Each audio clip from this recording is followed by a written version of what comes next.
That was the organic process. By the time we had our own budget to get consultants, we knew the skill sets we needed and we knew the types of personalities that we needed. One of the first team members that was recruited into the Secretariat from the private sector was David Uzusike, at the time a consultant with KPMG Professionals. Just like many other members of the EBIS team, David signed up out of the desire to see change in Nigeria. And in his case, the desire was born out of personal experience. Having worked in consulting most of my life, the experience was not really that good in terms of getting service from the public sector. There were no clear timelines as to how long it's going to take for you to get certain approvals or permits. It was just opaque. And given the mandate of the Pebec to remove bureaucratic bottlenecks in the public service, I thought that would be a good opportunity to try and make some changes. When David officially joined in 2017, the Pebec had just been given a clear mandate by the president. Do everything possible to make Nigeria a progressively easier place to do business, and one of the ways to achieving this was to move Nigeria upwards in the World Bank Doing Business rankings. In order to achieve this, the Council immediately focused on certain key indices on the World Bank Ease of Doing Business Index, via which nations were ranked. These indices included ease of starting a business, dealing with construction permits, getting electricity, registering property, getting credit, paying taxes, and trading across borders. To go even further, the team also developed its own homegrown indicators, which were not part of the World Bank Index. And one such key homegrown indicator was the entry and exit of people. It was here that David would put to great use his personal experiences and knowledge of the issues associated with traveling into and out of Nigeria. So I've had that experience of traveling and know what it takes to, or what the experience is when you're getting to a new country at the airport. You don't see multiple uniformed officers, coming to you. By the time you come into the country, you see that it's a contrast from what you've seen going out. So all that experience also factored into the articulation of what I felt would be a good reform to implement in that area.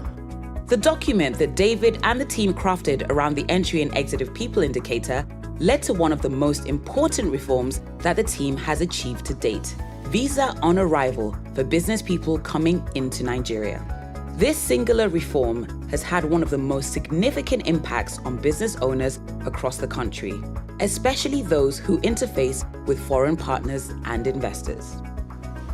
Nigeria's journey in this has been quite phenomenal. They've looked at the issues and they said, look, airports are very important to us. Entry and exit of people is something that we want to tackle. When an investor comes, first thing they get to the country is the airport. Let's take a look at our airports. And I really, really think it was such a great idea. For us, before we bring a client, it was really, really difficult before you can even bring an expert. Right now, we're able to get visas within a day or two, and then clients are able to come in to supervise the employees that are working on them. That has really helped. Motivated by the success of their work, the team doubled their efforts, and slowly other reforms started to show. So we started very simply with, at the very beginning, with 3 indicators: entry and exit of people. This is Nigeria's Enabling Business Environment Secretariat, and these young men and women are part of an elite team tasked with the responsibility of coming up with ideas and solutions towards removing critical bottlenecks, MDAs, in the crafting of documents that could end up as bills and laws, develop the ideas and solutions that will address lingering issues that affect businesses, and as often as the need arises, interface directly with local business owners to listen and... Akimbo, right.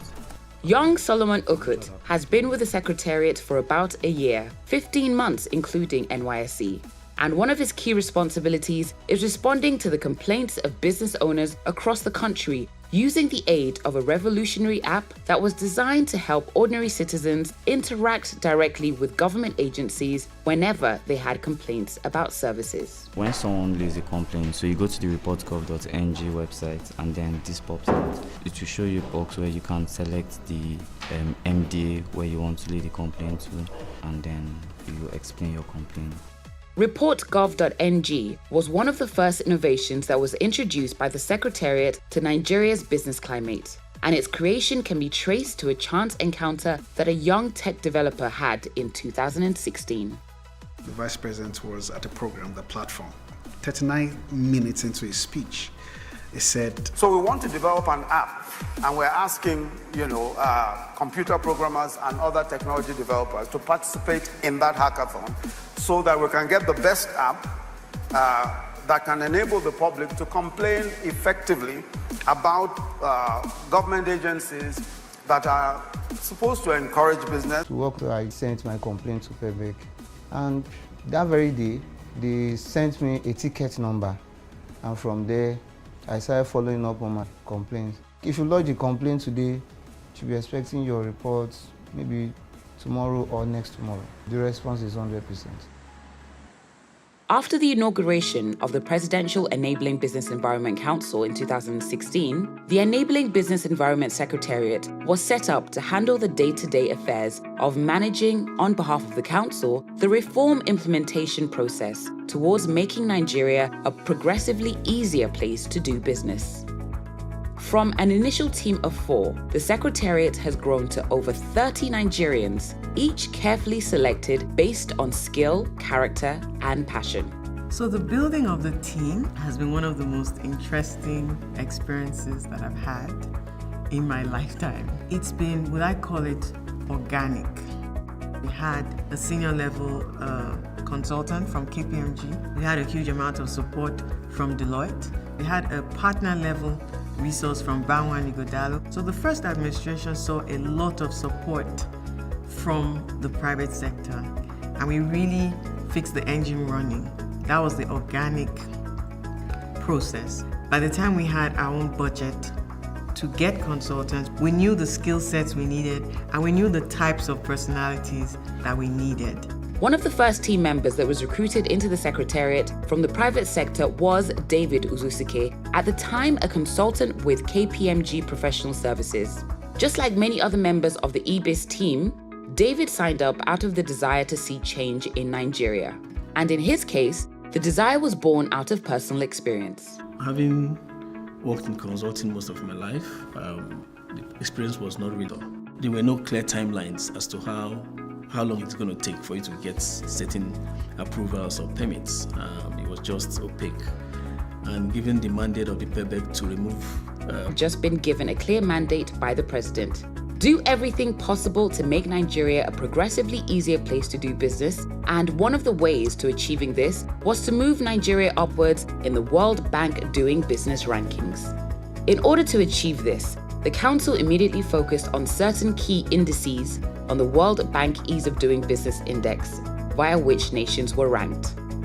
These indices included ease of starting a business, dealing with construction permits, getting electricity, registering property, getting credit, paying taxes, and trading across borders. To go even further, the team also developed its own homegrown indicators, which were not part of the World Bank Index. And one such key homegrown indicator was the entry and exit of people. It was here that David would put to great use his personal experiences and knowledge of the issues associated with traveling into and out of Nigeria. So I've had that experience of traveling and know what it takes to, or what the experience is when you're getting to a new country at the airport. You don't see multiple uniformed officers, coming to you. By the time you come into the country, you see that it's a contrast from what you've seen growing out. So all that experience also factored into the articulation of what I felt would be a good reform to implement in that area. The document that David and the team crafted around the entry and exit of people indicator led to one of the most important reforms that the team has achieved to date. Visa on Arrival for business people coming into Nigeria. This singular reform has had one of the most significant impacts on business owners across the country, especially those who interface with foreign partners and investors. Nigeria's journey in this has been quite phenomenal. They've looked at the issues and they said, look, airports are very important to us. Entry and exit of people is something that we want to tackle. When an investor comes, first thing they get to the country is the airport. Let's take a look at our airports. And I really, really think it was such a great idea. For us, before we bring a client, it was really, really difficult before you can even bring an expert. Right now, we're able to get visas within a day or two, and then clients are able to come in to supervise the employees that are working on them. That has really helped. Motivated by the success of their work, the team doubled their efforts and slowly other reforms started to show. So we started very simply with, at the very beginning, with 3 indicators: entry and exit of people, entry and exit of goods, and transparency. And then when we adopted the World Bank cycle, which had about 10 reforms, I think the first year we worked on... Go and then say to see where your name is approved, and then you now pay. Everything is carried on online. Before the reform started, on average, if you're applying for either governor's consent or certificate of occupancy, it takes an average of about 77 days. We've managed to reduce that to about 40-45 days, and we're working aggressively to try and reduce that further to our target, which is 30 days. We have a situation where every permit, every approval that is required in terms of regulation, there's a stipulated time frame in which our agency needs to respond, and to the extent that we do. Optimizing the systems to the point where a lot of things are digital is very helpful, because before you just tell an agent, you have to call these agents and tell them, oh, I want to clear my goods. And they have to go through whatever they do behind the scene, you don't know, but you end up paying exorbitant amounts of money to get your products out. Optimizing the Form process is good. I have a team who does that. Go online, do my Form, get it to approval stage, and that's it, I'm good. The National Assembly made a commitment from inception that we will improve the business environment in Nigeria. And then the issue of credit came, because it was first a requirement. People have to get credit to be able to establish small businesses and the rest. And then we said, okay, fine, we will do the credit reporting bureau, and then we will do the movable assets bill. And then we were convinced that what we have passed is a very clean sheet of legislation. You cannot use your collateral like your jewelry or your car or things. For a small business, those are probably their most important assets, to get credit as collateral, as opposed to you must have an immovable property. Small businesses, most often they're starting with a sole proprietor or co-founders trying to get started. That access to credit will allow for them to grow their businesses, employ more people, thus being able to have those people generate an income. In terms of the difficulty of the payment of tax for the small-scale businesses, we granted amnesty, a waiver of all outstanding interest and penalties up until 2016. So even if you had a small-scale business and tax was a concern and you didn't want to get into the tax net because of past taxes, we waived all the outstanding taxes. Change was indeed possible, and these young Nigerians were the change agents. It's been the best job of my life. It's made me believe in the need for more Nigerians to roll up their sleeves and dive into real work to build the nation. What really excites me most is sometimes looking at the over 160 reforms that have been achieved and what impact each of them have had, and even how they've trickled down into the overall GDP and how they add to that. It's something to be really proud of, and I'm super proud of what we've been able to achieve. But change will always meet with resistance, and so it was important to make sure that the reforms were not short-lived. In a bid to entrench these reforms, the administration issued its first executive order designed as a rulebook for the promotion of transparency and efficiency in the public sector. So the executive order was truly ahead of its time. Not just reform, it was innovative because it spoke to how ministries, departments, and agencies would interact with private sector. So things like, how do you communicate approvals? Introducing things like putting information on your website, making sure that your website is up to date, and if it's not up to date, who is responsible? 5 months after the launch of Executive Order 001, the World Bank released the nation's rankings on the Global Doing Business Index. Nigeria had moved an unprecedented 24 steps up on the rankings and was also listed on the highly coveted Top 10 Global Reformer list. I called the Vice President and I said, Your Excellency, we moved up 24 places. And he was like, so it's possible. It is possible. Indeed, no one saw it coming, but the achievement brought global recognition and gave the team the credibility they needed to continue their work in building trust with the private sector. But how do you engage with thousands of business owners spread across the 36 states of the Federation? Well, you take a tour of Nigeria and you give it a cool name, a lituation.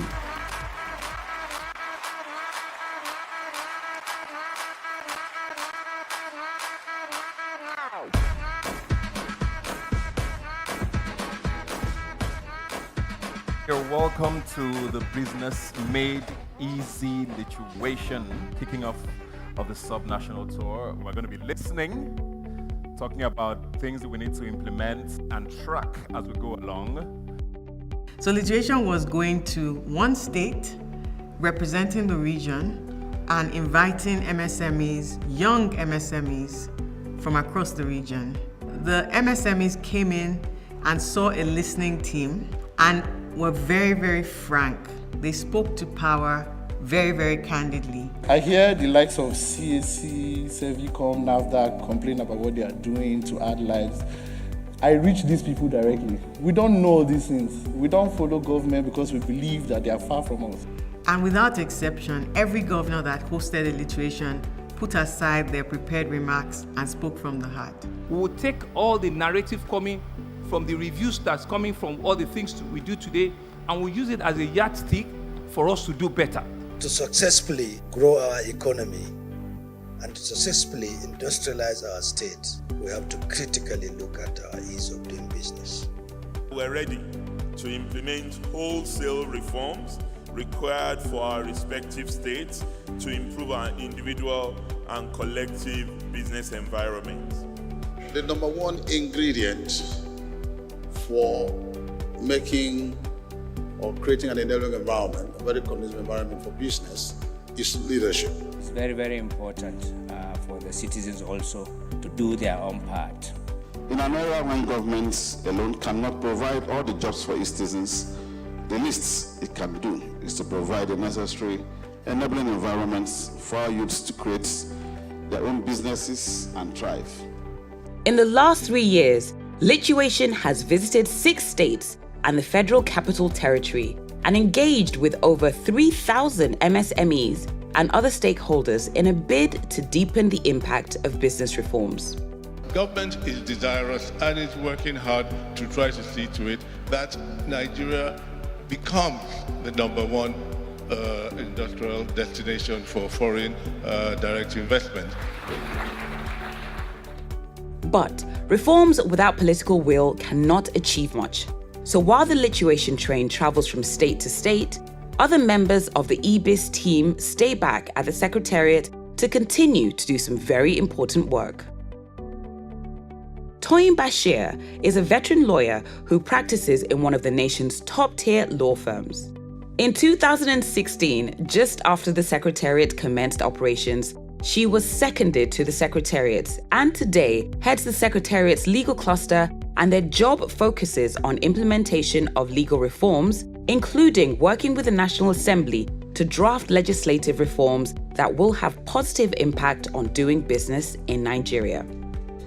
A lot of the reforms have legislations because they have legal structures underpinning them, right? And so if you actually want to make institutionalized reforms, let me put it that way, you must also go to the enabling legislation. That is, how were they set up, what are the reasons? So an easy example, in 2016, there was a report that only 3% of SMEs, operational SMEs, were able to access finance. So in order to then project that reform, you have to review the law and then amend it to suit the issue. So if you don't have somebody looking on the legal side, you're not able to appreciate those sort of issues. At the core of the work that Toyin and her team do is ensuring that the reforms implemented do not unravel. And to achieve this, their strategy is to collaborate with stakeholders, particularly the legislative arm of government, to institutionalize the reforms. One of the important assignments that they took on was a review of the Company and Allied Matters Act 1990, a 30-year-old law that was outdated and had become a constraint on innovative practices. The Companies and Allied Matters Act 1990 was the foremost business legislation which governs company-related matters in Nigeria. It wasn't a law that was friendly to MSMEs. The provisions were not in tandem with the realities of the time. So one of the mandates of the committee at the time was to review it to establish a legal structure that was specially for MSMEs. Working with a wide range of stakeholders in the public and private sector, Toyin and her team went to work introducing over 200 amendments to Nigeria's foremost piece of business legislation. It took 4 years to review and pass into law, but CAMA remains one of the most impactful achievements of the Pebec. Those provisions which allow MSMEs to not have those onerous responsibilities were taken out. So now we have situations where, as an SME, you don't need to convene a general meeting. Also audit, getting an auditor, auditing on a yearly basis. Again, MSMEs don't have to do that. Over 200 amendments were incorporated in that law, so you can imagine, yes, so how beneficial that has been.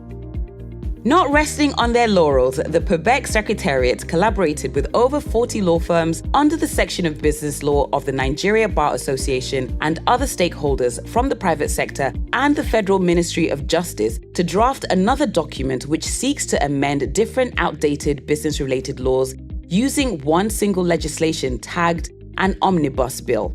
Omnibus is the fact that it's amending different laws using one single legislation. It's the first of its kind, and when it is actually passed, ministries, departments, and agencies would then be mandated to make all the information which relates to any activities that involve businesses, MSMEs, and also even big corporates are published on their websites. When information is available to businesses and to investors all around the world, they can plan in terms of what it would take to actually start up a particular business, or even join in terms of partnership on existing businesses.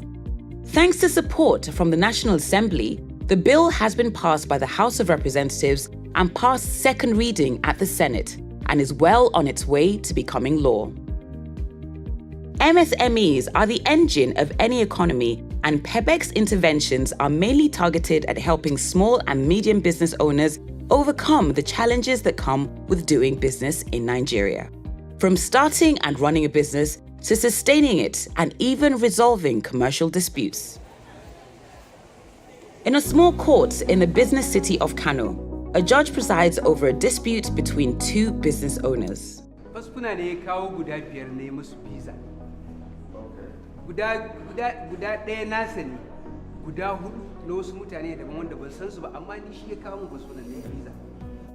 This court is one of several courts across the country known as Small Claims Court, another innovative solution emanating from the ongoing partnership between the Pebec and state governments.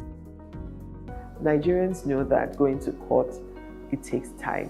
it's a pretty slow process. So for the first time, we thought around setting up a different court which didn't exist in Nigeria. So for the first time, you would have a dispute, you would take it to court, and you were guaranteed that it would be taken up and reviewed within 60 days. This had not been done before. The first small claims court was established in Lagos in 2018. Today, we have 7 states that have established small claims courts across the country. What we have done in Lagos State is to designate 15 courts now over the 7 magisterial districts that we have in Lagos State. And it's the first of its kind in this country. This will encourage more business activities in the society. In the event the defendant fails or neglects to file his defense answer or admission to the claim, such a failure will be treated as an admission of the claim as provided by Article 6, Rule 3 of the Practice Direction. Therefore, judgment is entered in favor of the plaintiff against the defendant in the sum of 940,000 naira as judgment sum and 5,000 naira as court fees. Kotu ta min adalci.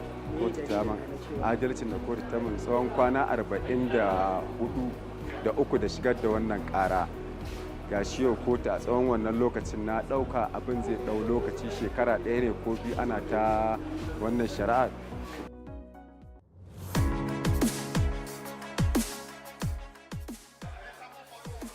From tech developers to business consultants, lawyers, teachers, and public servants, the team at Nigeria's Enabling Business Environment Secretariat are a mixed bunch of young and energetic Nigerians who work hard and love to bond. It is often said that the team is as strong as its weakest link. So it's important for us to learn more about ourselves, first as individuals in a team, and together as a team, we also need to understand what works for us. Most importantly, we learn about each other and how to make our team a lot more effective. If we don't learn about each other or know how to make sure we are delivering the best results, we will not be the best.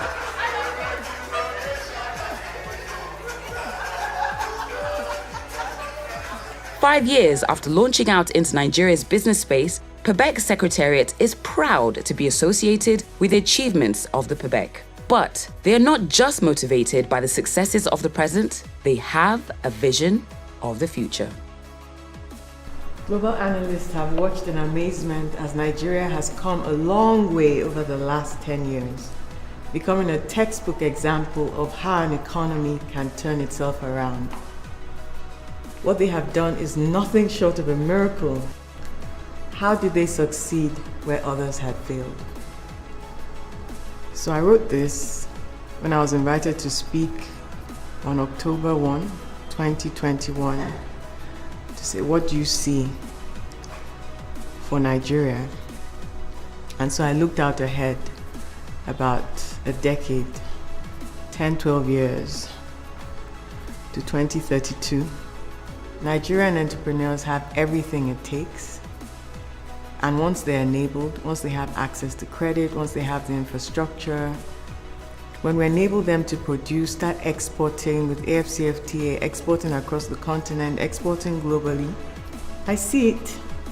And it's not a figment of my imagination. This is based on data, and this is what is achievable. The future of our country lies in our hands. What makes nations great? Those who make nations great are you and I, men, not spirits. We have the capacity and our vision is very clear. I want to urge us to go forward to prove that an African nation, a nation such as ourselves, can be better, not just bigger, but better than any nation, greater than any nation anywhere in the world. Thank you very much.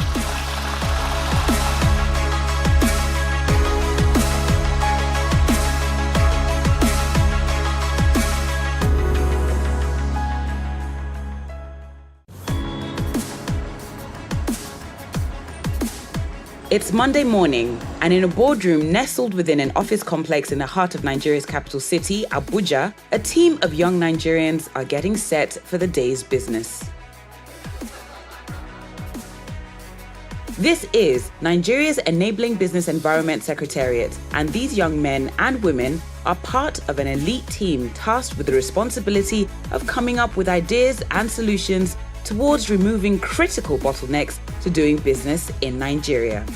Their work focuses on implementation of reforms aimed at making Nigeria a progressively easier place to do business.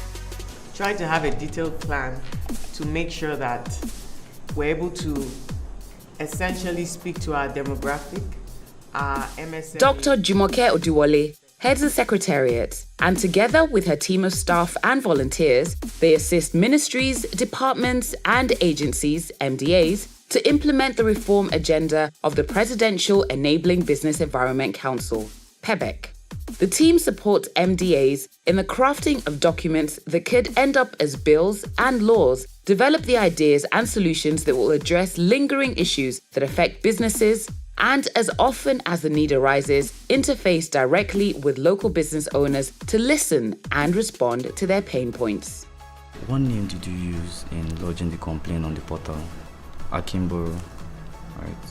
Young Solomon Okut has been with the Secretariat for about a year, 15 months including NYSC. And one of his key responsibilities is responding to the complaints of business owners across the country using the aid of a revolutionary app that was designed to help ordinary citizens interact directly with government agencies whenever they had complaints about services. When someone leaves a complaint, so you go to the report.gov.ng website and then this pops out. It will show you a box where you can select the MDA where you want to lay the complaint to, and then you explain your complaint. Report.gov.ng was one of the first innovations that was introduced by the Secretariat to Nigeria's business climate, and its creation can be traced to a chance encounter that a young tech developer had in 2016. The Vice President was at a program, The Platform. 39 minutes into his speech, he said, "So we want to develop an app, and we're asking, computer programmers and other technology developers to participate in that hackathon so that we can get the best app that can enable the public to complain effectively about government agencies that are supposed to encourage business and make it easier to do business, but which are not doing so." So the moment I heard that, I knew I had to participate in this hackathon. And I thought that solution could bridge the gap, could make it possible for citizens to directly provide feedback to those who are governed them. Ayakunu's team won the hackathon, and on the 25th of June 2018, the Vice President, Professor Yemi Oshibajo, formally launched Pebec Report, which was later rebranded to Report.gov.ng in March 2019. So far, Report.gov.ng has been a hit with business owners, and the Secretariat has been able to work with various ministries, departments, and agencies to resolve thousands of cases over a 4-year period. People often think man no man. I mean, that's the only way you can get things resolved, but it's gratifying that strangers can just use the platform and get response at the other end of it. When we are trying to do registration with Corporate Affairs Commission, a colleague of mine introduced me to Pebec. I told her that, "Are you sure the thing is what?" He said, "That will work." So I sent my complaint to Pebec, and that very day they sent me a ticket number, and from there I started following up on my complaints. If you lodge a complaint today, you should be expecting your report maybe tomorrow or next tomorrow. The response is 100%. After the inauguration of the Presidential Enabling Business Environment Council in 2016, the Enabling Business Environment Secretariat was set up to handle the day-to-day affairs of managing, on behalf of the Council, the reform implementation process towards making Nigeria a progressively easier place to do business. From an initial team of 4, the Secretariat has grown to over 30 Nigerians, each carefully selected based on skill, character, and passion. So the building of the team has been one of the most interesting experiences that I've had in my lifetime. It's been, what I call it, organic. We had a senior level consultant from KPMG. We had a huge amount of support from Deloitte. We had a partner level resource from Banwa Nigodalo. So the first administration saw a lot of support from the private sector. and we really fixed the engine running. That was the organic process. By the time we had our own budget to get consultants, we knew the skill sets we needed, and we knew the types of personalities that we needed. One of the first team members that was recruited into the Secretariat from the private sector was David Uzusike, at the time a consultant with KPMG Professional Services. Just like many other members of the EBIS team, David signed up out of the desire to see change in Nigeria. And in his case, the desire was born out of personal experience. Having worked in consulting most of my life, the experience was not really that good in terms of getting service from the public sector. There were no clear timelines as to how long it's going to take for you to get certain approvals or permits. It was just opaque. And given the mandate of the Pebec to remove bureaucratic bottlenecks in the public service, I thought that would be a good opportunity to try and make some changes. When David officially joined in 2017, the Pebec had just been given a clear mandate by the president. Do everything possible to make Nigeria a progressively easier place to do business, and one of the ways to achieving this was to move Nigeria upwards in the World Bank Doing Business rankings. In order to achieve this, the Council immediately focused on certain key indices on the World Bank Ease of Doing Business Index, via which nations were ranked. These indices included ease of starting a business, dealing with construction permits, getting electricity, registering property, getting credit, paying taxes, and trading across borders. To go even further, the team also developed its own homegrown indicators, which were not part of the World Bank Index. And one such key homegrown indicator was the entry and exit of people.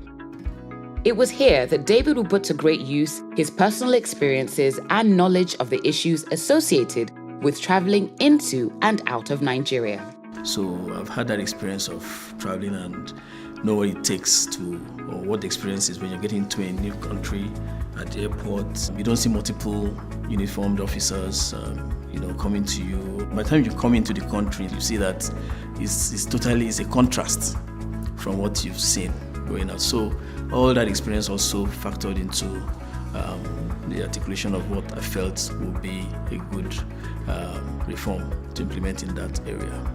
The document that David and the team crafted around the entry and exit of people indicator led to one of the most important reforms that the team has achieved to date: visa on arrival for business people coming into Nigeria.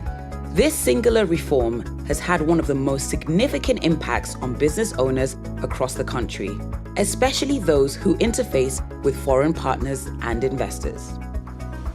Nigeria's journey in this has been quite phenomenal. They've looked at the issues and they said, look, airports are very important to us. Entry and exit of people is something that we want to tackle. When an investor comes, first thing they get to the country is the airport. Let's take a look at our airports. And I really, really think it was such a great idea. For us, before we bring a client, it was really, really difficult before you can even bring an expert.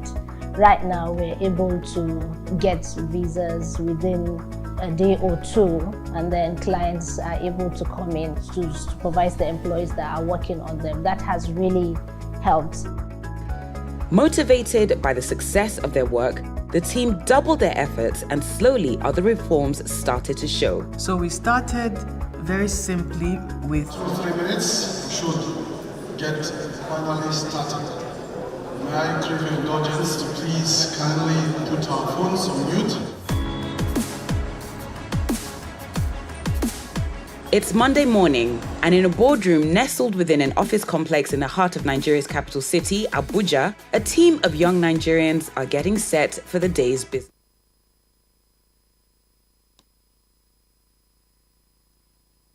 The rankings, and was also listed on the highly coveted top 10. It's Monday morning, and in a boardroom nestled within an office complex in the heart of Nigeria's capital city, Abuja, a team of young Nigerians are getting set for the day's business. This is Nigeria's Enabling Business Environment Secretariat, and these young men and women are part of an elite team tasked with the responsibility of coming up with ideas and solutions towards removing critical bottlenecks to doing business in Nigeria. Their work focuses on implementation of reforms aimed at making Nigeria a progressively easier place to do business. Try to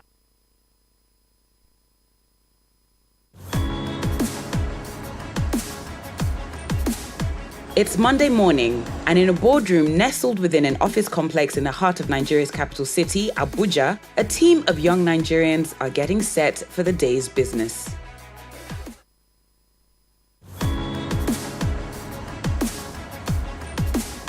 It's Monday morning, and in a boardroom nestled within an office complex in the heart of Nigeria's capital city, Abuja, a team of young Nigerians are getting set for the day's business.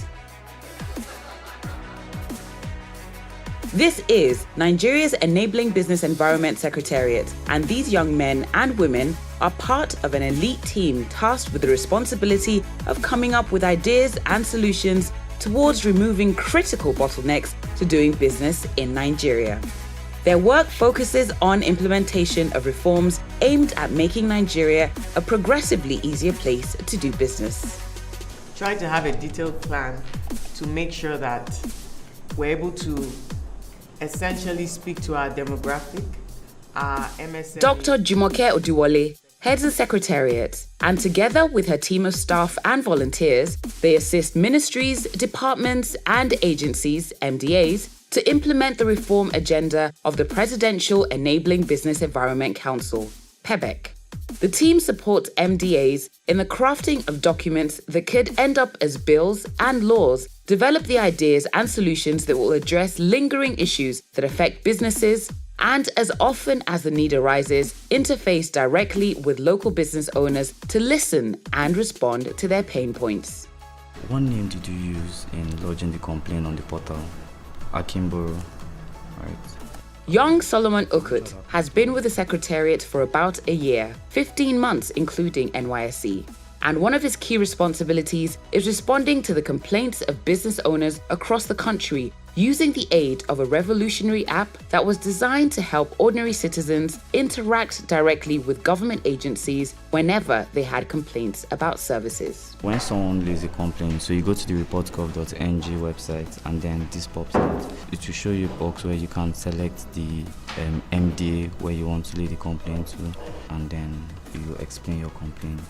ReportGov.ng was one of the first innovations that was introduced by the Secretariat to Nigeria's business climate, and its creation can be traced to a chance encounter that a young tech developer had in 2016. The Vice President was at a program, The Platform. 39 minutes into his speech, he said, So we want to develop an app, and we're asking, computer programmers and other technology developers to participate in that hackathon so that we can get the best app that can enable the public to complain effectively about government agencies that are supposed to encourage business and make it easier to do business, but which are not doing so. So the moment I heard that, I knew I had to participate in this hackathon. And I thought that solution could bridge the gap, could make it possible for citizens to directly provide feedback to those who are governing them. Ayakunu's team won the hackathon, and on the 25th of June 2018, the Vice President, Professor Yemi Oshibajo, formally launched Pebec Report, which was later rebranded to ReportGov.ng in March 2019. So far, ReportGov.ng has been a hit with business owners, and the Secretariat has been able to work with various ministries, departments, and agencies to resolve thousands of cases over a 4-year period. People often think man no man. I mean, that's the only way you can get things resolved, but it's gratifying that strangers can just use the platform and get response at the other end of it. When we are trying to do registration with Corporate Affairs Commission, a colleague of mine introduced me to Pebec. I told her that, are you sure the things were said? That will work. I sent my complaint to Pebec. And that very day, they sent me a ticket number. And from there, I started following up on my complaints. If you lodge a complaint today, you should be expecting your report maybe tomorrow or next tomorrow. The response is 100%. After the inauguration of the Presidential Enabling Business Environment Council in 2016, the Enabling Business Environment Secretariat was set up to handle the day-to-day affairs of managing, on behalf of the Council, the reform implementation process towards making Nigeria a progressively easier place to do business. From an initial team of 4, the Secretariat has grown to over 30 Nigerians, each carefully selected based on skill, character, and passion. So the building of the team has been one of the most interesting experiences that I've had in my lifetime. It's been, would I call it, organic. We had a senior level consultant from KPMG. We had a huge amount of support from Deloitte. We had a partner level resource from Banwa Nigodalo. So the first administration saw a lot of support from the private sector, and we really fixed the engine running. That was the organic process.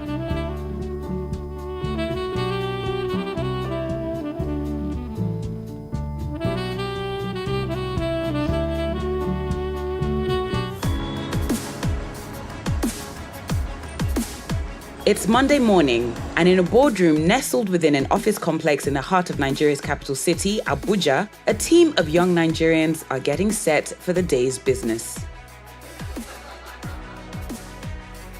This is Nigeria's Enabling Business Environment Secretariat, and these young men and women are part of an elite team tasked with the responsibility of coming up with ideas and solutions towards removing critical bottlenecks to doing business in Nigeria.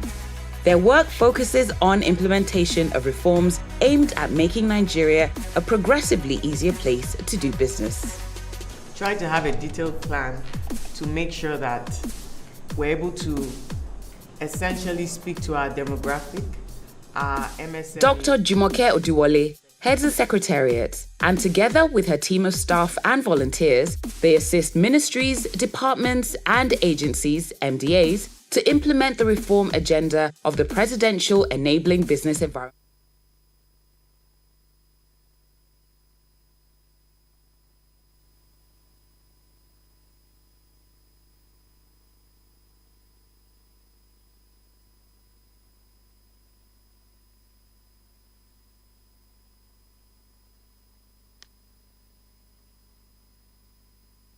Thank you, Mr. Vice President, sir. May we have the national anthem, please?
May we please kindly have our seats.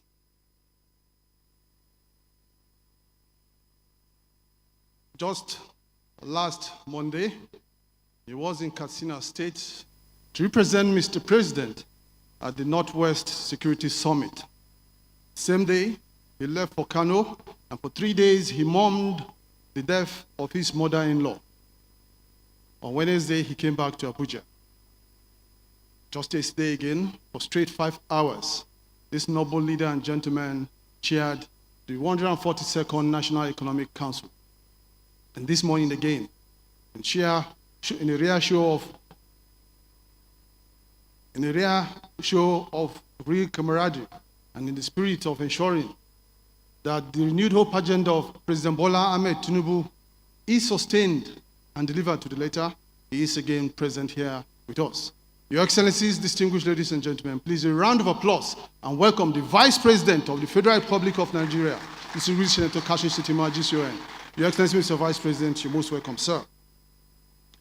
Last year, in adherence to the renewed hope mandate as it relates to boosting business and investments in Nigeria, the President, Commander-in-Chief of the Armed Forces of the Federal Republic of Nigeria, President Bola Ahmed Tinubu, GCFR, said, and I quote, "We are committed to strengthening partnerships, encouraging efficiency, and creating a suitable environment for investors.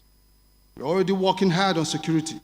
We will improve efficiency across board for good inputs and outputs, and we will build a very friendly environment for growth and investments. We are open for business. We believe in partnership, and we will work with all those interested in the progress of Nigeria." End of quote. This were the words of President Bola Ahmed Tinubu, GCFR, shortly after taking office last year. Today, Your Excellencies, distinguished ladies and gentlemen, owing to Mr. President's commitment, transparency, and effective financial management, Nigeria has excelled in its Fitch rating outlook. Not relenting, Your Excellency, Mr. Vice President, sir, under our supervision and chairmanship, we earlier this year demanded the Presidential Enabling Business Environment Council, Pebec, to build a strong synergy from all stakeholders in both the public and private sectors to further enhance the business environment in Nigeria. This led Pebec to institute and kick off the 90-day regulatory reform acceleration action plan. The action plan underscores the commitment of the Tinubu administration to delivering impactful reforms to foster a conducive business environment in Nigeria. In fulfilling this charge, Your Excellency, and in pursuance of this government's commitment to further ease in doing business, distinguished ladies and gentlemen, this morning I welcome you all to this special Pebec Town Hall meeting. My name is Stanley Nkwocha. I am the Senior Special Assistant to Media and Communications to Mr. President, and with all humility, I speak for the Vice President of Nigeria. Your Excellency, Mr. Vice President, with your kind permission then, may I commence this event and quickly proceed to recognize some of the guests, for this governor stands out. Remarkably, in all he does, he aims for the best. Your Excellency, Mr. Vice President, joining you again, as usual, and as always does, is the governor of Gombe State. The Attorney General of the Federation, Honorable Lateef Fagbemi, SAN, Your Excellency, sir, is also with us this morning. You're most welcome, Attorney General. Honorable Minister of Marine and Blue Economy, Honorable Adegboyega Oyetola. Honorable Minister, you're also welcome. You're highly recognized, sir. The Honorable Minister of Budget and National Planning, His Excellency Abubakar Atiku Bagudu, is also here with us. Your Excellency, you're most welcome, sir. The Honorable Minister of Finance and Coordinating Minister of the Economy, Mr. Wale Edun, is also present here with us, Your Excellency, sir. The Minister of Communication, Innovation and Digital Economy, Mr. Bosun Tijani, is also here with us, sir. So also, Your Excellency, Mr. Vice President, is the Minister of Industry, Trade and Investment, Dr. Doris Anita Uzoka. You're most welcome, Ma, is also here with us. My boss, who guides us and ensures that everything goes on well at the Vice President's wing, the Deputy Chief of Staff to the President, the most distinguished Senator Ibrahim Hassan Hadija, is also present this morning. You're most welcome, sir. Permanent secretaries here present, members of the Diplomatic Corps present, Secretary to the Government of the Federation, ably represented by the Permanent Secretary, Cabinet Affairs, Mr. Richard Bilongwa. Sir, you're also recognized. The Chairman, National Drug Law Enforcement Agency, Brigadier General Mohamed Buba Marwa. Sir, a warm morning to you. You're highly welcome. Senior political aides to the President, present, Directors General, heads of extra-ministerial agencies and parastatals of government present, heads of security and paramilitary agencies of government present, elder statesmen and captains of industry present, distinguished guests, ladies and gentlemen. I welcome you all to this town hall meeting. It is not a day for much talking. May I just go straight to the business of the day? And to usher us into this program this morning is the Deputy Chief of Staff to the President, in the person of Senator Ibrahim Hassan Hadija. Your Excellency, sir.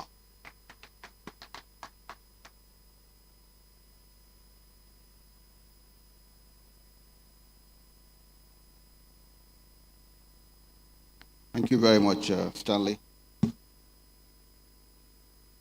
Your Excellency, the Vice President of the Federal Republic of Nigeria, Senator Kashim Shettima, Gcon, Honorable Ministers of the Federal Republic of Nigeria, heads of ministries, departments, and agencies, members of the press, ladies and gentlemen.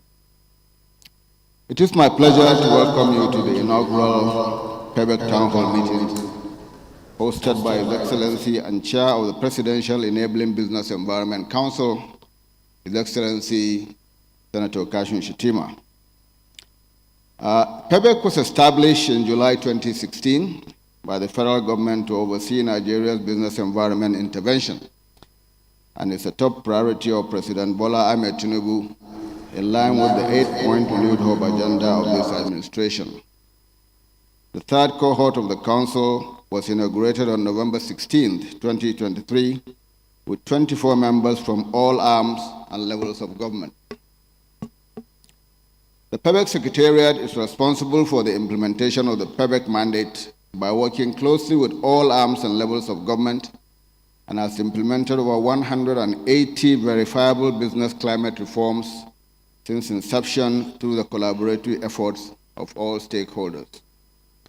On January 8, 2024, the Pebec released its 2024 Outlook document, which contained Nigeria's business and investment climate reforms through its 5 strategic pillars, namely the regulatory reforms, which is the implementation of the Business Facilitation Act 2022, legislative and judicial reforms, which comprise the establishment of small claims court in the 36 states and the FCT, the subnational state ease of doing business reforms, which is the ranking of states and the Federal Capital Territory on how easy it is to do business at the state level, and the implementation of a first-of-its-kind $750 million Performance for Results State Action for Business Enabling Reforms, or SABA, program, co-designed by the Pebec Secretariat and the World Bank to improve the business environment at the subnational level.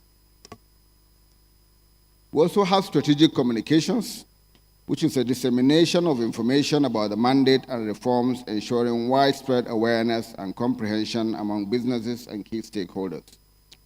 And then the new Pebec Business Champions Program, an intervention program by the Pebec to provide direct support to 23 large businesses with over $1 billion in revenue, along with other medium to large enterprises to stimulate economic growth and development. The 90-day regulatory reform accelerator closely aligns with Pebec's regulatory reforms work pillar, focusing on 8 key indicators designed to deliver measurable growth across industries while institutionalizing MDA-led reforms through the BFA 2022 compliance. The 30-day extension of the accelerator granted by His Excellency on the 20th of May this year brought much-needed urgency on the relevant ministries, departments, and agencies to deliver outstanding reforms. Today, we are gathered to reveal the results of a culminative 120-day period of rigorous work by the MDAs to implement the much-needed reforms for Nigeria's business landscape. Our collective aspiration is that the reforms, along with the insight and learnings across key sectors to improve the Nigerian business environment, I'm confident that the deliberations and outcomes of this town hall will be in Nigeria. Thank you, Dikos, for each and every program that goes out from the Vice President's office. For those of us who work closely with him, he's always there supporting and marshalling these events. Please, may we please once more recognize Dikos, please. Thank you very much. Your Excellency, Mr. Vice President, sir, the lawyers would say when they use their maxims, they will say, Nemo dot God non habet. You can't give what you don't have. And I think it's only proper that I recognize, especially the woman who has put this together, a visionary, and a woman who, for those of us who we've worked with her, if you have an event with her, no sleep for you till that particular event comes to an end. Your Excellency, Mr. President, may I recognize Dr. Jumoke Oduwole, the Special Advisor to the President on Pebec and Investment. We appreciate you so much, man. Your Excellency, with your kind permission then, may I proceed to the next event and invite Mr. Taiwo Ajetumobi for his own presentation of the 90-day regulatory reform Accelerator results. Mr. Taiwo, sir. Please, may we welcome him, ladies and gentlemen.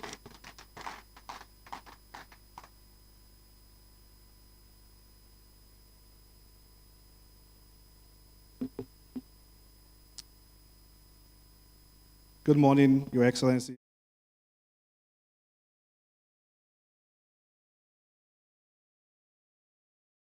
Hall for the 90-day RRA and ease of doing business and investments. As introduced, my name is Taiwo Ajetumobi. I'm a Senior Special Assistant to the President on Pebec and Investments. I also double as the Chief Operating Officer of the Pebec Secretariat.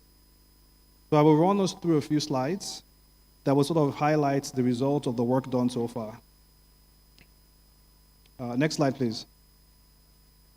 So we'll run through 5 different sections: an introduction to Pebec, historical performance, the live tracking tool that we've used for this RRA journey, and then, of course, the result we've all been waiting for, and a few key takeaways. So Pebec has 2 mandates, and Pebec stands for Presidential Enabling Business Environment Council. It has 2 mandates, and this dual mandate is essentially to address bureaucratic and legislative constraints to doing business in Nigeria, and to improve the ease and to improve the perception of ease of doing business. To do one without the other would essentially be as though you're blinking in the dark. And that forms the basis of the work that we do at the Secretariat.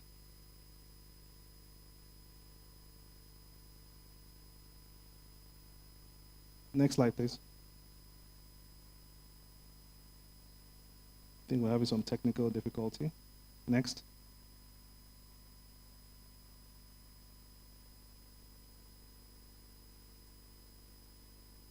The Pebec is comprised of very senior members of the government, chaired by His Excellency the Vice President, and includes membership of the Secretary to the Government of the Federation, the head of the Civil Service, 17 honorable ministers, governors, the governor of the Central Bank, as well as representation from other arms of government, that is the legislature and the judiciary. In addition, we have membership from state governors representing other levels of government, and of course includes membership by the special advisor to the president on Pebec herself. Now, of course, we have many milestones, and we'll only speak to a couple of them.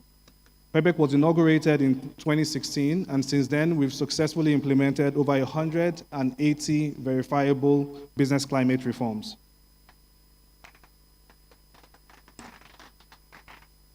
And now we are working as the 3rd cohort of the Pebec, which was inaugurated in November 2023, which once again demonstrates the seriousness of this administration's commitment to driving ease of doing business reforms across the country. The Secretariat works with all arms of government at the federal level and all levels of government. We also work directly with the private sector. In fact, we believe that a problem is only as defined by the private sector. We work with development partners and, of course, civil society groups. We have a 7-step process to our work, which starts with stakeholder engagement. And then we work with the MDAs to co-design the reforms that are to be done. Everything we do is with collaboration in mind. And of course, work with the MDAs to implement those reforms, to test them, to scale them up, and collaborate with private sector to validate the results of those reforms. And that is the only time when we do declare that victory has been achieved. And of course, on an ongoing basis afterwards, we continue to track the impact of those reforms. We work with over 53 MDAs in the federal government. This is just a slide with a few examples. You would notice the Corporate Affairs Commission, Nigerian Export-Import Bank, Nigerian Investment Promotion Commission, and the list goes on and on. Not by any means an exhaustive list. Now in 2024, Pebec is focused on 5 major work streams, 4 that we have rolled over from our prior work and a brand new work stream, which just before me, the Deputy Chief of Staff, my boss, spoke to. Now, the important thing to note is that the 90-day regulatory reform accelerator sits squarely within our regulatory reform work stream. We also do some work at the subnational level, supporting states to build their ease of doing business reform capabilities and structure in states. We also drive legislative and judicial reforms, as well as a significant amount of work in the communication of all the work being done at this level. Now, like I said, the regulatory reform accelerator sits squarely in our regulatory, innovation, and technology reform bucket.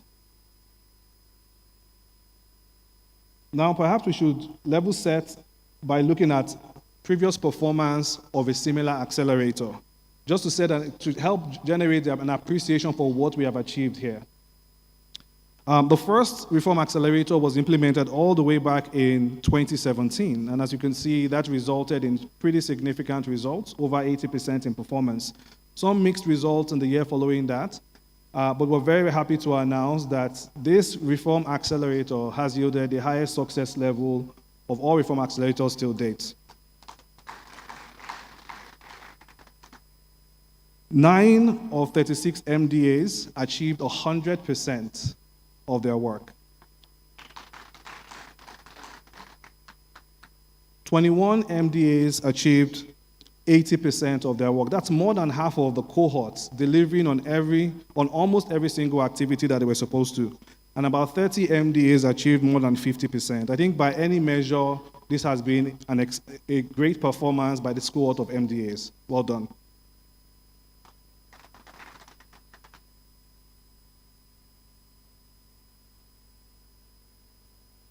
So one of the things we deployed as part of our toolkit was a live tracker. And it's if anybody would like to see the results, please, we're very happy to unveil it. You can scan the QR code right in front of you on the screen, or you can also go online at bit.ly/R,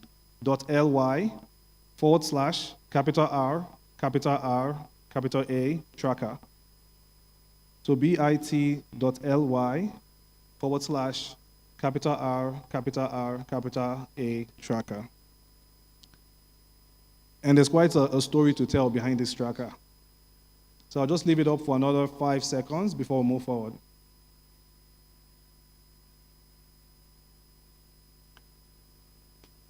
Okay, so these are the aggregate results of our 90-day regulatory reform accelerator. 3 important things to note. We started out slow. And that's fine. Everything is a journey, and this was our journey. We started out slow, and then really dug in with the MDAs. And it's important to also identify that the MDAs did all the work here. Pebec really just supported on the journey. At about the 70 or so day mark, previously we had been reporting every 2 weeks. So we would bring the MDAs together, have one-on-one sessions with them during the course of the journey, and then every 2 weeks we'll have essentially a mini town hall with MDA reform champions and their teams. And that 2-week reporting had generated some momentum. And then we decided to ask ourselves the question, what can we do differently? And we decided to put the overall tracking tool that we had online. What this means is that the reform champion can see live like everyone. The reform committee of the agency can see the results live. The head of the agency can see the results live. And of course, the supervising ministers can see the results live. And you can only imagine the momentum this generated across the cohort. So this went live on day 70, and quite a significant inflection point. So some lessons to be taken away from there. We got to the end of 90 days, and we were below our mark. And His Excellency, the Vice President, graciously granted a 30-day extension with a very strong charge to MDAs to really up their game. And did they do it, or did they do it? Congratulations. We have landed at, like I said, the highest single score of a reform accelerator in the history of Pebec and Nigeria. Now, the reform accelerator focused on 2 key outcomes. Number 1, to create a foundation that would drive productivity and competitiveness across industries. MDAs came from across different industries, and so the impact of these reforms will be felt across the entire economy, as well as to further institutionalize the reform capabilities within the MDAs, because of course, they are the ones doing the work. These 8 indicators are listed on here, and I will just quickly speak to them very briefly. So the first one was to review MDA SLAs, which required benchmarking. Each MDA essentially had to look at MDAs in other jurisdictions. Think of them as your competing MDAs and say, what do they do, how do they do, and how do I stack up against that? And that benchmarking exercise essentially resulted in a lot of SLAs being updated to bring them up to competitiveness, make the Nigerian economy much more competitive. The second thing was to drive transparency. So we have all this information in-house in government, but sometimes to the private sector, it's quite opaque. So the transparency reforms here was to put all this information online. For the average business in Nigeria, you can go online, you can see the list of services provided by an MDA, you can see the cost of applying or requesting those services, you can see the timeline in which your request will be processed, and you can see the procedure that the MDA would go through to deliver on a result. Very impactful transparency reforms. The next bucket of work was around efficiency, really digging into the processes behind service delivery and saying how many steps does it take in this particular MDA? Perhaps 5, perhaps 6. Well, if someone else somewhere is doing it with 3 steps, can we improve? Can we compete better? Now we will move to sort of more sectoral reforms. Reform indicator number 4 was to track entry and exits and improve customer experience at our ports of entry and exit. And if you can imagine, this is an interagency reform indicator, required quite a lot of collaboration, not just with institutions or MDAs like FAN, but every other government agency that is domiciled at the airport. Similarly, on the next reform indicator, which is to track port operations, it's a very complex reform indicator as well that requires collaboration across multiple agencies. The idea here was to streamline the import and export process, and we'll speak to some of the results later on in my presentation, and essentially try to get as close as possible to that 24-hour efficient port operations that we desire in Nigeria. My apologies. The last 3 reforms I will speak to very quickly. During the course of the IRA, His Excellency the President announced the institution of a National Single Window Committee. And so this reform activity was essentially to help prepare agencies that are relevant to that project to plug into the National Single Window. The last 2 reform indicators look at 2 key industries that are vital for the Nigerian economy, agriculture and manufacturing. And how do we translate all these reforms into improved, 1, export volumes in agriculture, and improved manufacturing volumes, especially for exports on the manufacturing side.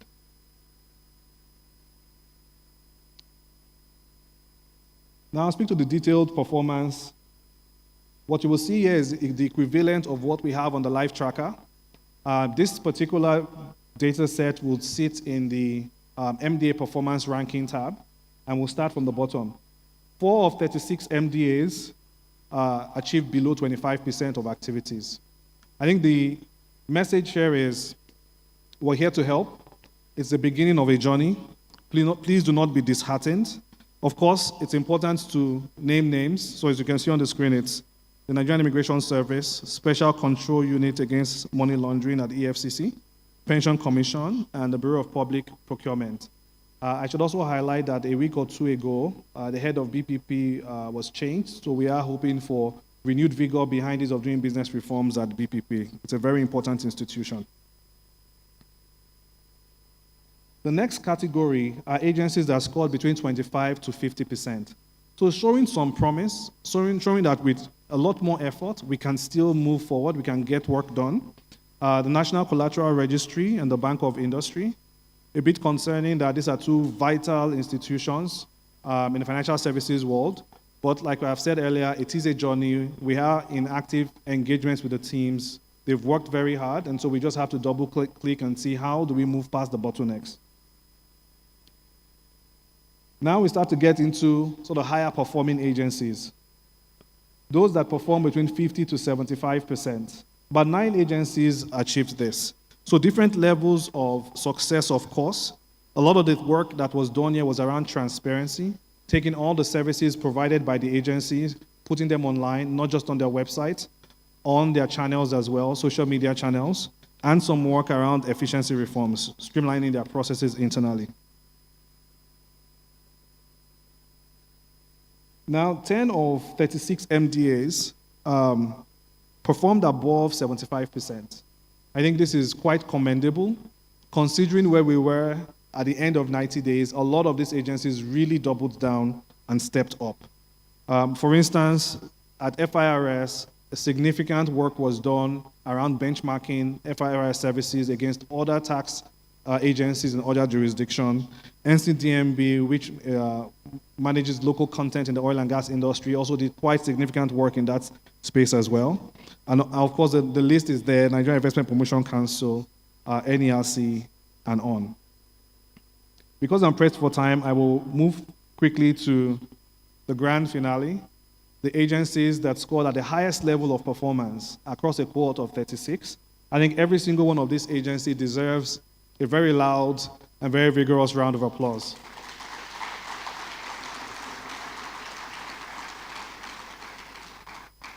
You know, at Pebec, we say that anywhere in the world, 96% is an A. And we're very happy to see this extensive list. You know, 11 is significant. All very important agencies. A few examples are the benchmarking work done by Nigerian Agricultural Quarantine Service, basically pulling up, showing the courage to say we can compete with other agencies anywhere else, and we will make sure it's much easier to bring agricultural produce in and out of Nigeria. NIMASA, Nexim, I can go on and on. It's a very long list. Congratulations, everyone. All right. So we will like to land on key takeaways or lessons learned. 3 important lessons learned. Number 1, leadership matters. Leadership matters. In fact, leadership really, really matters. There are agencies in here that the only difference was the presence and the vigor of the leadership. Second is, it's all in the details. You know, the work we did with the agencies really drove down to specific things that each agency had to do. And the third is, what gets measured gets done. The tracker was a very powerful tool before. It became even much more powerful once it went online. Now we know that some agencies are already domesticating it to drive their own internal operations as well. So well done, we commend that. And I would like to land on Pebec's sort of institutional values, how we work, and how we will continue to work, what we're focused on. Number 1 is, it's not just reforms for now, it's to build institutional capacity across the entire government going forward. 2 is collaboration. Everything we do is with us in the background and with agencies in front, and we truly win together. And the 3rd is, this is like going to the gym. It's continuous improvement. There is no single goalpost that will stay stagnant. The moment we achieve 82.1%, we start thinking about the next IRA. So it's a moving goalpost, and it's all about. Thank you very much, Taiwo. It's no surprise that Dr. Jumoke continues to excel and, of course, exhibit excellent results in all she undertakes. It is expected when you have very brilliant gentlemen like this. Taiwo just give us a comprehensive summary of Pebec, if you ask me, and I think he deserves a big, big round of applause, please. Your Excellency, with your kind permission once more, may I quickly recognize the very esteemed presence of the Permanent Secretary, State House, in the person of Engineer Funsho Adebi, is also here with us. Of course, too, Your Excellency, may I quickly also recognize the presence of Bamanga Usman Jadda. He is the Managing Director stroke CEO, Oil and Gas Free Zones Authority. He's also here with us. Good morning to you, sir. Dr. Ali Modibo, Special Advisor to the President, General Duties. Sir, your esteemed presence is highly recognized, sir. Thank you very much for coming. The Sodium Executive Director, representing the Group CEO of Zenith Bank, is also here with us. Victoria Wadoka, representing CEO of Nestle Nigeria PLC, is also here with us this morning. Ibrahim Imam, Group Corporate Strategist, representing Dangote Industries. Mr. Imam, your presence too is highly recognized. The DG of the MASA, Dr. Dayo Moberiola, represented by the Executive Director, Abba Jibril Lawan, you're also recognized, sir. Not forgetting Dr. Latif Shitu, Director General, NGF, ably represented by Solomon Afun, the Cyber Project Coordinator, sir. At this juncture, Your Excellency, Mr. Vice President, Your Excellencies, distinguished ladies and gentlemen, we shall be going in for a panel session. And who else better conduct this session than a known face? She is none other than Nancy Naji, who shines brightly as a prominent figure within Nigeria's media landscape, lauded for her substantial impact on journalism, financial literacy, and of course, economic progress. Nancy now commands the stage with her own Moneyline with Nancy, continuing on AIT. This acclaimed program not only delves into the intricacies of trade, commerce, and finance, but also serves as a platform for critical national and international dialogues. Through insightful interviews and thoughtful analysis, Nancy bridges the gap between policymakers and business leaders addressing key economic issues facing Nigeria. Your Excellency, the Vice President, her influence resonates globally, evidenced by her moderation of events for prestigious organizations, whole lot of industries. She is a fellow of leadership and for professionalism. I've solidified her as a bishop. Allow me yield.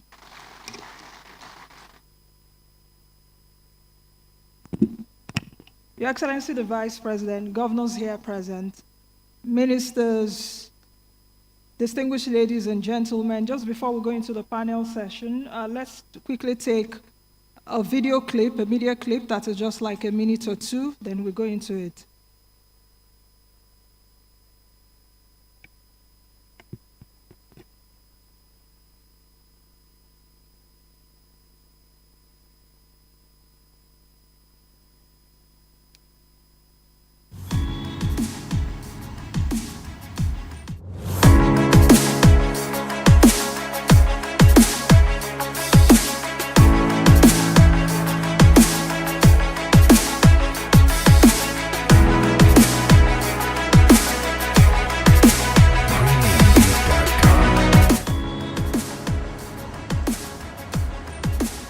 It's Monday morning, and in a boardroom nestled within an office complex in the heart of Nigeria's capital city, Abuja, a team of young Nigerians are getting set for the day's business. This is Nigeria's Enabling Business Environment Secretariat, and these young men and women are part of an elite team tasked with the responsibility of coming up with ideas and solutions towards removing critical bottlenecks to doing business in Nigeria.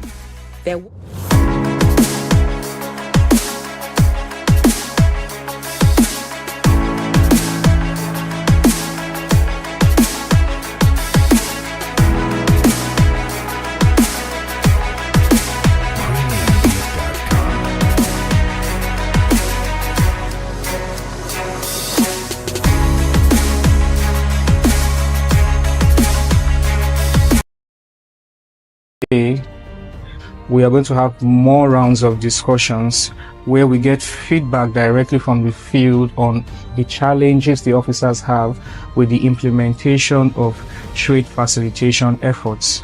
And when we get those feedbacks with the data we have on ground already from previous reforms that we have implemented, we will look into, at the management level, reforms on our own end. We will try to adjust the reforms that have been given to suit the way we operate. Looking at nothing to make sure that Nigerians have ease of travel through our airports, and this 90 days, ultimately is going to really, revive every effort we've been putting on ground. Thank God for the Pebec promise to, back us up, to bring all agencies within our airports to terms, with the agenda of ease of doing business. One of the things that gladdens my mind is the focus on single window. Single window is a game changer. Once you launch single window, a lot of things will naturally fall into place. We are talking about corruption. We are talking about delays. Single window will bring a lot of changes positively So we really, really look up to it. And I hope within the next 90 days, we'll have a running single window in this country. Actually, my agency is always ready. We have been delivering for the last ranking. We were first.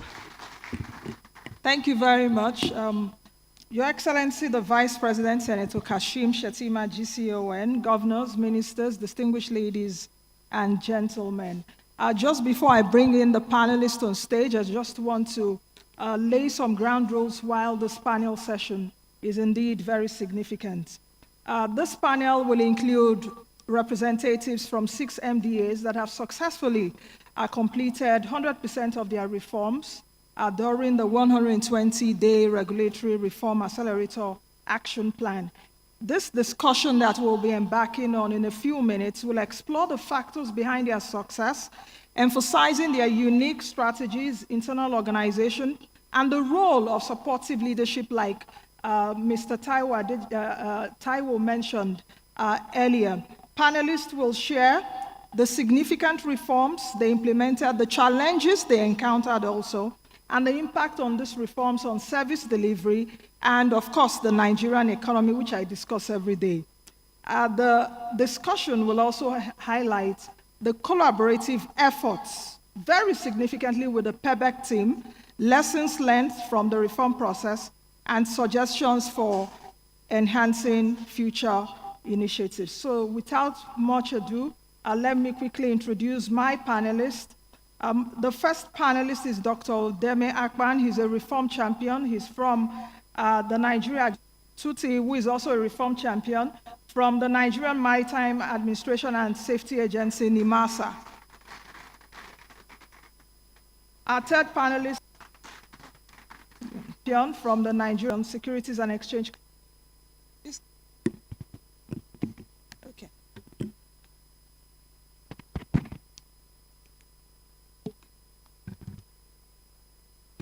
I still have one panelist left.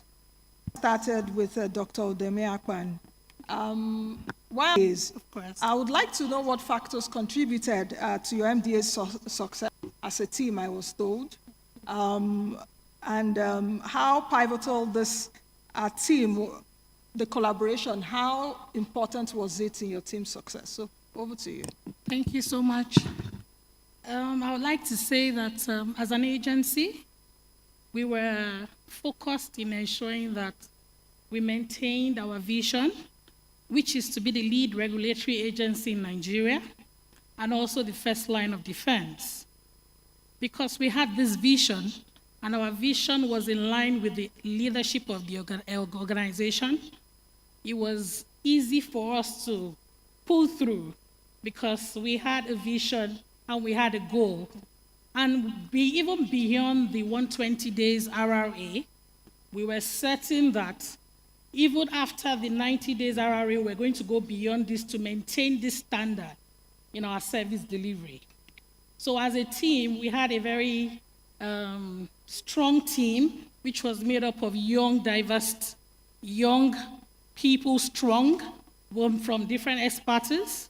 So what we did was we came together, we ensured we had one goal, one vision, and we ensured our productivity every day was accounted for.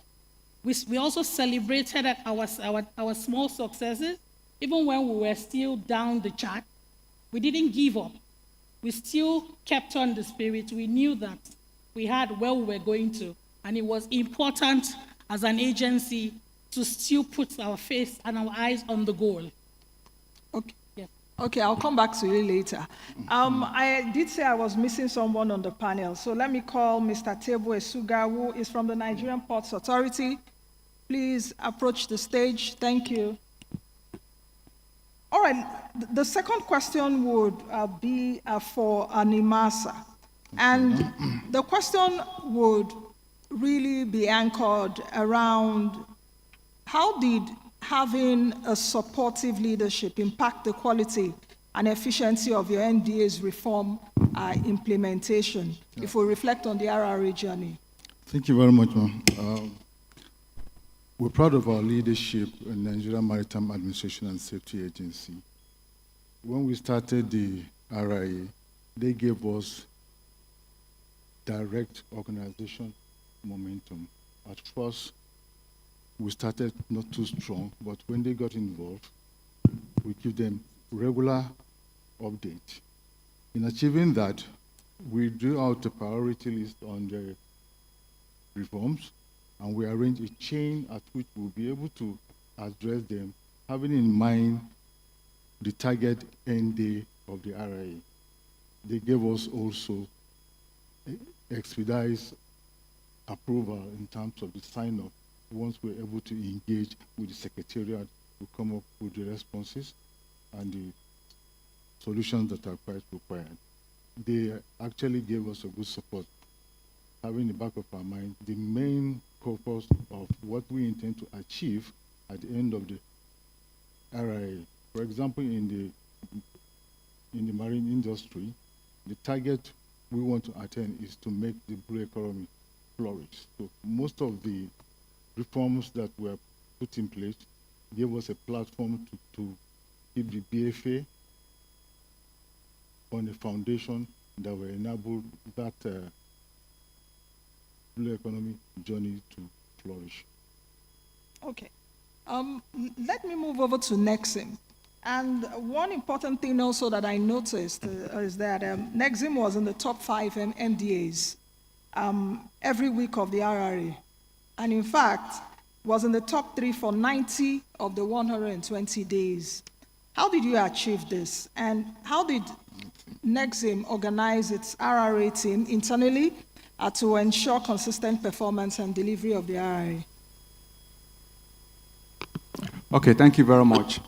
Now, let me say that the RRA started at a time when we, revalidated, our core values, because we just launched a strategic plan 2017 to. Sorry, please, can you put on your mic? Is it on? Bring the mic closer to your mouth. Yes, thank you. Good, you can go ahead. Is it better now? Bring it closer to your mouth. Yes. Okay, go ahead now. Thank you. Okay, so I was saying that we just launched a new strategic plan starting from 2022 for the next 5 years. And we just revalidated our core values, which is encapsulated in the acronym IMPACT. I for innovation, M for merit-driven, P for professionalism, A for accountability, and T for teamwork. So that helped us to embrace the RRA, such that we were able to think outside the box to see what we could do better. And as part of our activities, we are used to benchmarking ourselves, with similar organizations all over the world. We are an export credit agency, and if we want to be the best, which is what we decided to do in our vision says we want to be the leading export development bank in Africa. So for us, that meant that we have to benchmark ourselves with what happens in other parts of the world. So we did that. We looked at how we can continuously improve our processes. Export is a time-sensitive transaction, so which meant that turnaround time was important for us in loan application, in loan appraisal, in loan processing, and in getting feedback to customers. So we looked at that and see what we could do better. Then in terms of our team, of course, we have a dedicated team that looks at performance management. Okay, for every of our activities across the bank, we have developed KPIs, which we measure, on weekly basis. And of course, the role of leadership comes in here. Like Mr. Taiwo said, what doesn't get measured doesn't get done. So we generate weekly reports, which goes right up to the level of the managing director, who is also very focused on this. Now, anytime we get a report that is less than adequate, I get summoned, and you know what that meant? That means I will pass the pressure, down also to my team members, such that we were also always on top of our games. So that helped us, We had a dedicated team, but when the RRA came on board, we had to expand that team to also invite other members from the time. We review our activities and saw, looked at what we needed to do better. So that helped us to achieve the consistent performance. All right, let me move over to the NPA, the 100%. And what is the impact of these reforms? Nigerian Ports Authority had, on the average, I think double the number of activities to reform than most of our other teammates, our other colleagues. So averagely, we had about 63 or 64, whereas every other person had maybe like 30. First task was to realize that we had almost double the work that every other person had to do. So strategies, we dug in from day one, and sincerely, with all humility, we did that. Pebec will support this claim. So right from the beginning, the meetings, the assignments, the deadlines, the timelines set by Pebec, we dug in as a whole team from day one. Second strategy we had was support from chief executive and management team. Okay, so they say that a fish starts to rotten from the head. So it starts and ends with the leader for us. Our MD dug in right from the beginning. You know you have your work cut out for you when your MD calls you at about 2 a.m. or sends you a message and is asking for the update on your reforms. So for us, the leadership was in place. We escalated issues to the MD, our chief executive. He in turn escalated to the Honorable Minister. We had the Honorable Minister's support. He had the Honorable Minister's support as well. It went as far as the Honorable Minister convening meetings. At some point, we come to the ministry, all the agencies.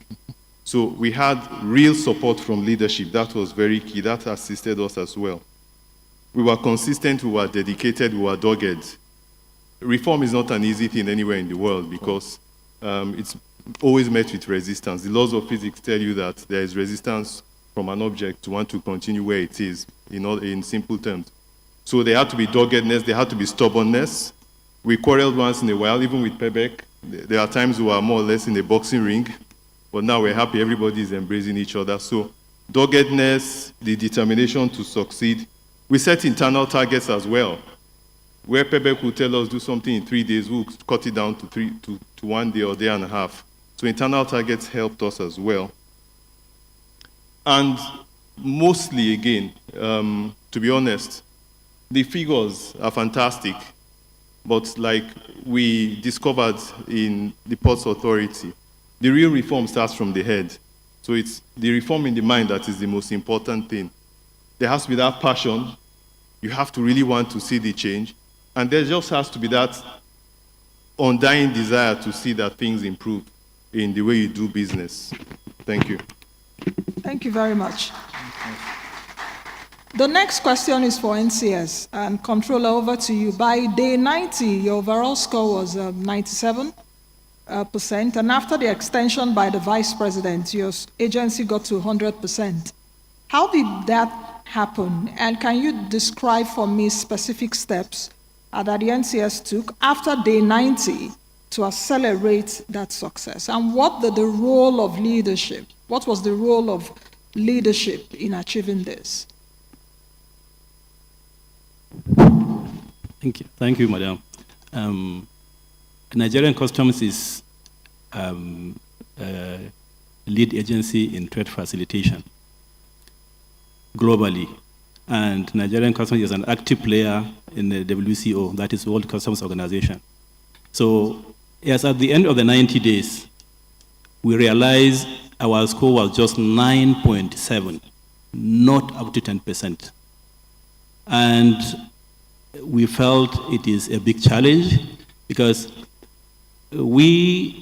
Customs is the co-chair of the National Trade Facilitation Committee, which is saddled with the task of ensuring that business is facilitated in the country. Now, if at the end of the rating we are scored only 9.7, then that means there is a problem somewhere. So it poses a challenge to us. So the Comptroller General now called our team and said we have to look down and see where and how do we get it wrong.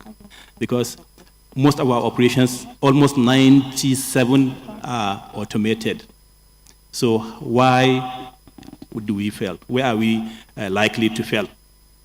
So he sat down with us physically and we draw up measures to take. One of the first measures we did was we realized there was a disconnect between our team and the Pebec team. So after mapping our strategies, the first item on the agenda was to engage the Pebec to sit down and understand ourselves, for us to understand what the RRA is all about, and for them to understand what our operations are. Now, that helped a lot, and after the engagement, we now decided to give ourselves a target of 20 days out of the 30 days, that whatever happens within those 20 days, we must finish our reforms. And it went on like that, and to the glory of God, by the 20th day, we have finished all our reforms and submitted, and we are just waiting for the validation from the Pebec team. The CGC was at any minute, at every point within those 20 days, we were on and up, always up and down, trying to see that we have done what we should do. And to the glory of God, that's where we are today. Maximum support we need. There is nothing we demanded that we didn't get. And I think that helped a lot to ensuring that we achieve the 100% by the end of the day. Thank you very much. Please, a round of applause, because it's worthy of notes to say, in fact, the score was 9.7%. So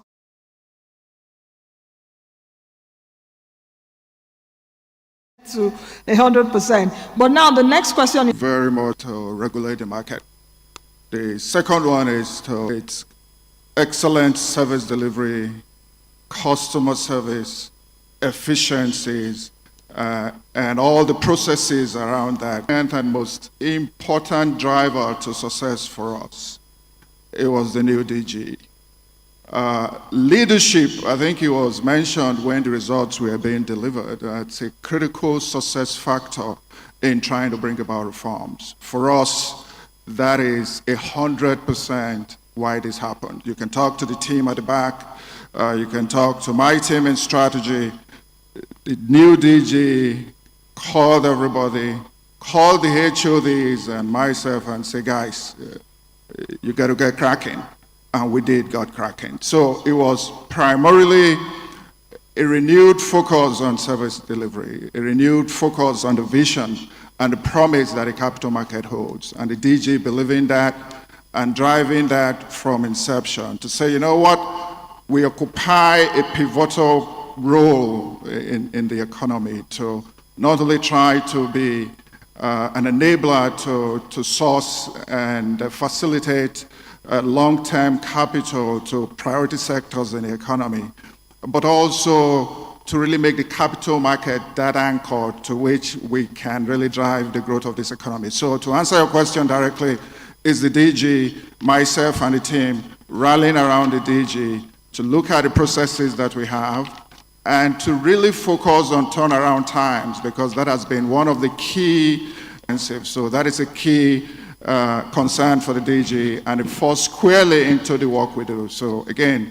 DG and team, we woke up, we rose up, and we got it. I'd like to ask and to know what kind of support. Yes, what does it mean? Very much.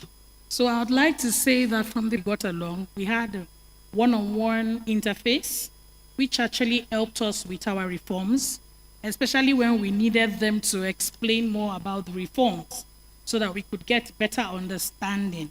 And also there was a robust monitoring and evaluation tracker we had, which was very helpful also to carrying out the reforms we had for NEQS.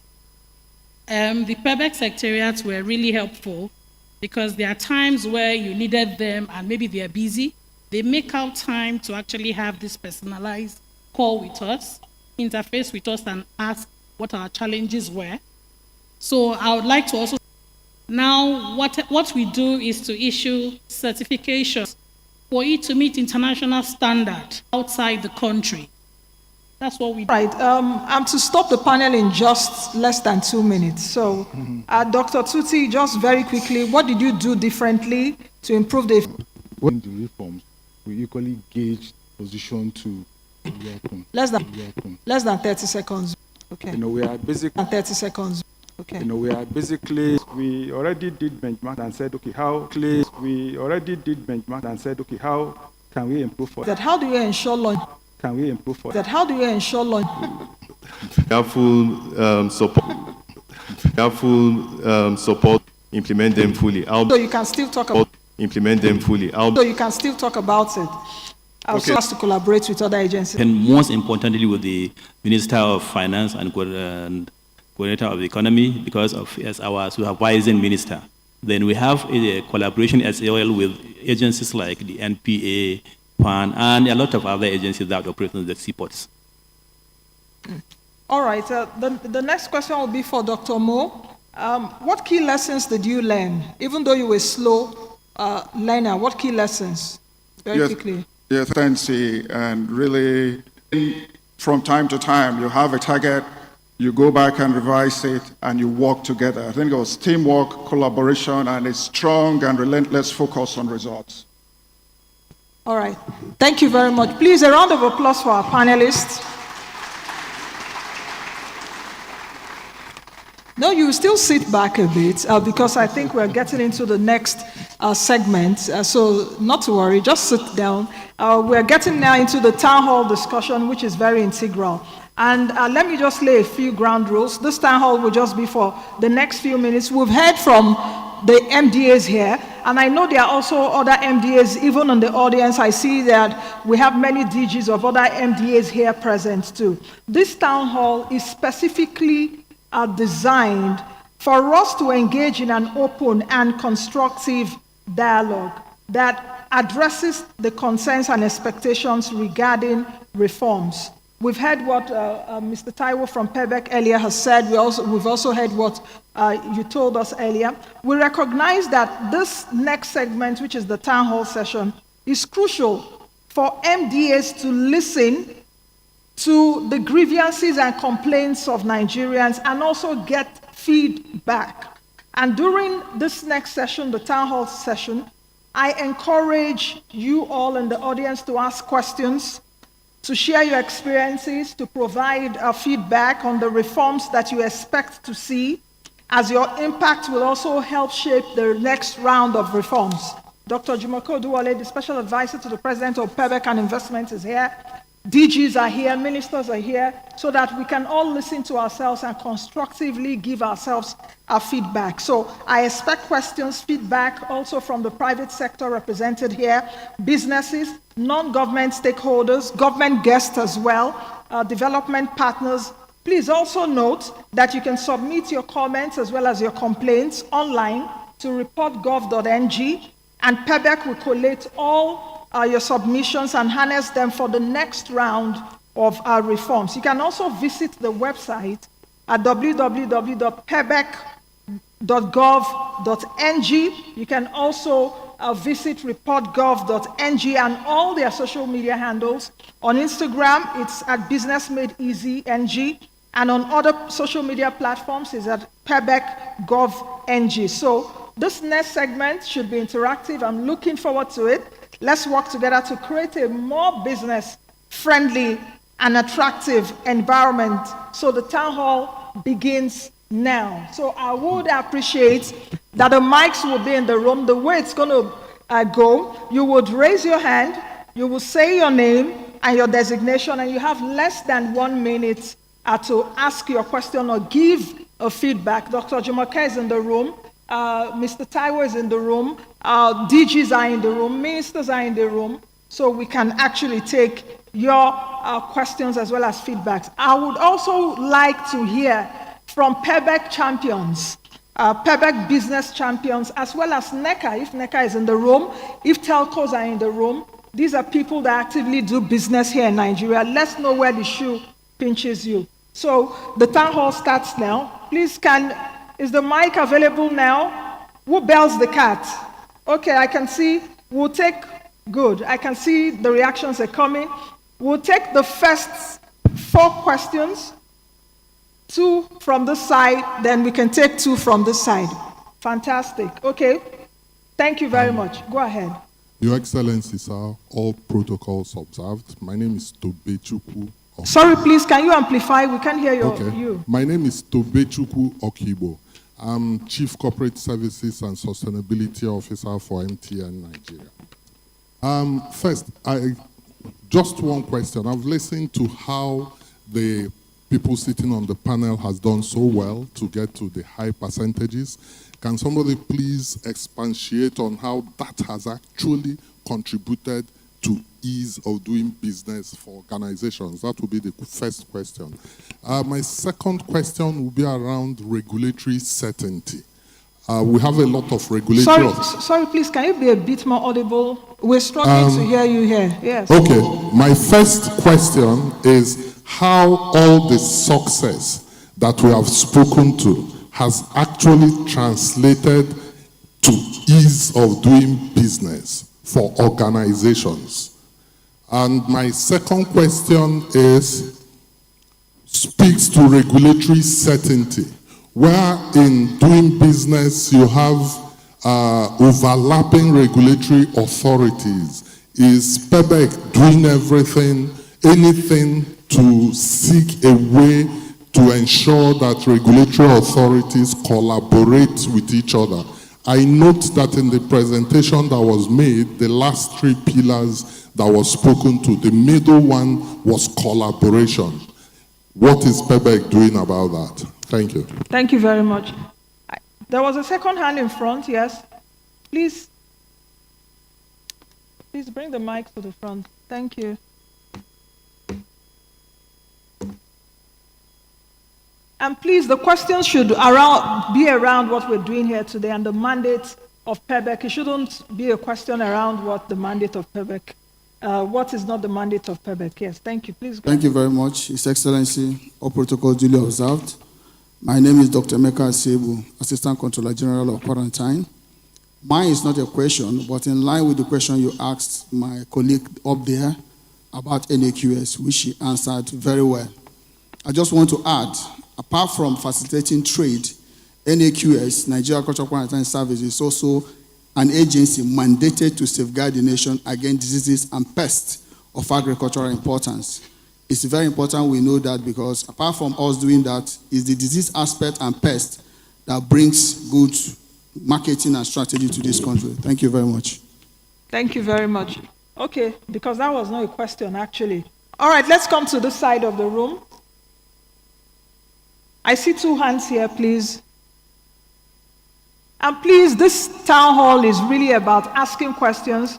I would really like the audience, business organizations, private sector, to ask questions, not really about government. You know, you should be hearing feedback from Nigerians that you serve. Thank you. Morning all. I stand on existing protocol. My name is Lady Constance A.K. from Oil and Gas Free Zone Authority. I want to thank God for the opportunity of participating in this Pebec town hall meeting. I want to bring into light our experience. We deal with... excuse me, ma'am. I'll need to cut you short here.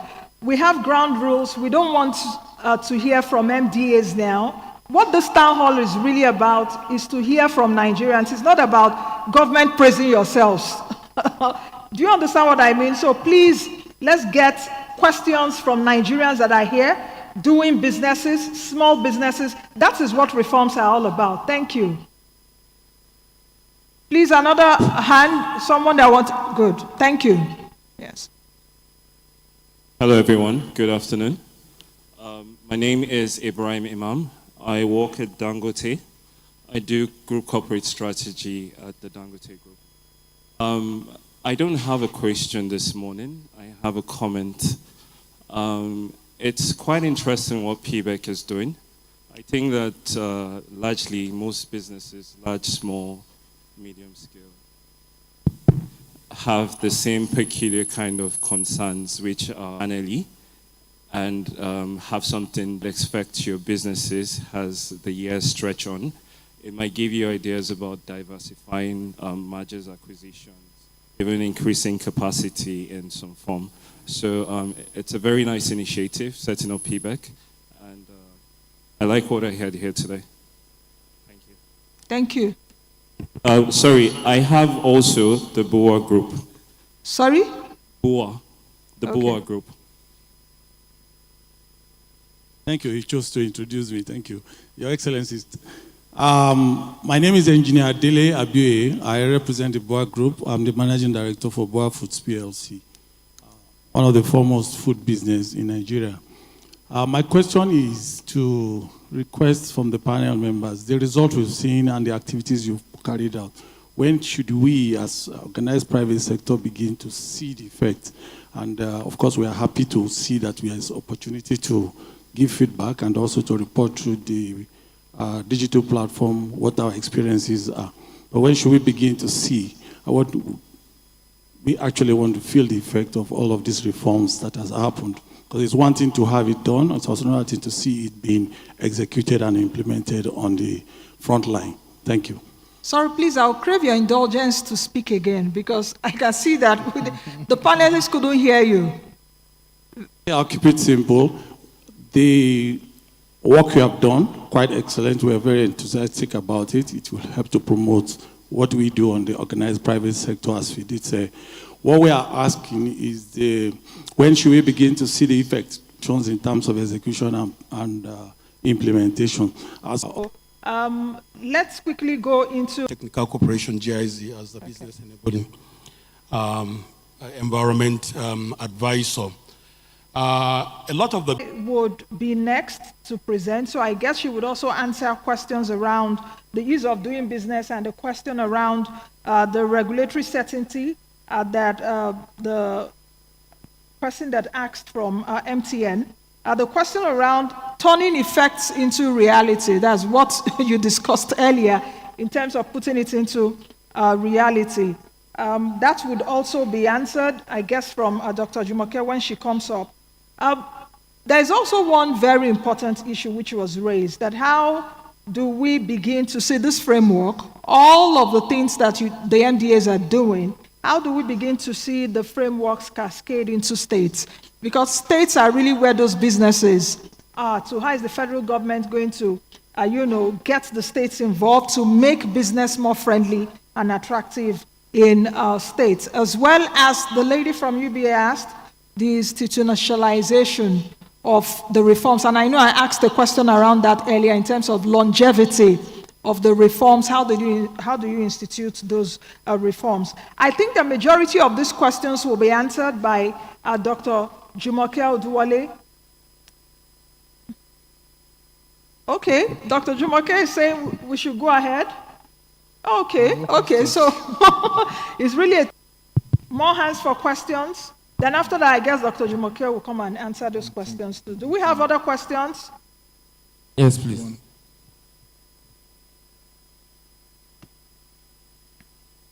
Good morning. Good morning.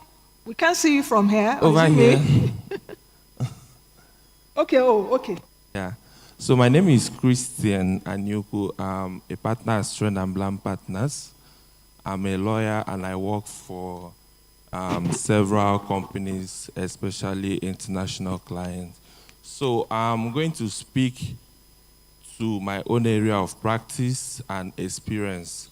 And I don't know why this particular department is not being met. That is the Commercial Law Department of the Ministry of Trade and Investment, right? So this department is actually very important for doing business because before most companies come in, they have their trademarks or patents and all registered. And for some, products that require NAFDAC licenses for importation, you need a trademark to process the license. Now, this particular trademark, getting our certificate is totally down. Most certificates, in fact, presently do their businesses if they cannot protect their intellectual property. So it's very, very important to be addressed. And then on the second aspect of it is the collaboration between hard copy letters, courier it from Lagos to Abuja and all that. And I asked myself, why wouldn't there be like a single window or something that a NAFDAC officer can simply, test somebody in a trademark registry to confirm this certificate? Same thing happens with FCCPC, going round and round to confirm documents issued by another government agency that would have been made very easy. Thank you very much for that. Very, very important. Any other question in the room? I can see some hands at the back. Good morning.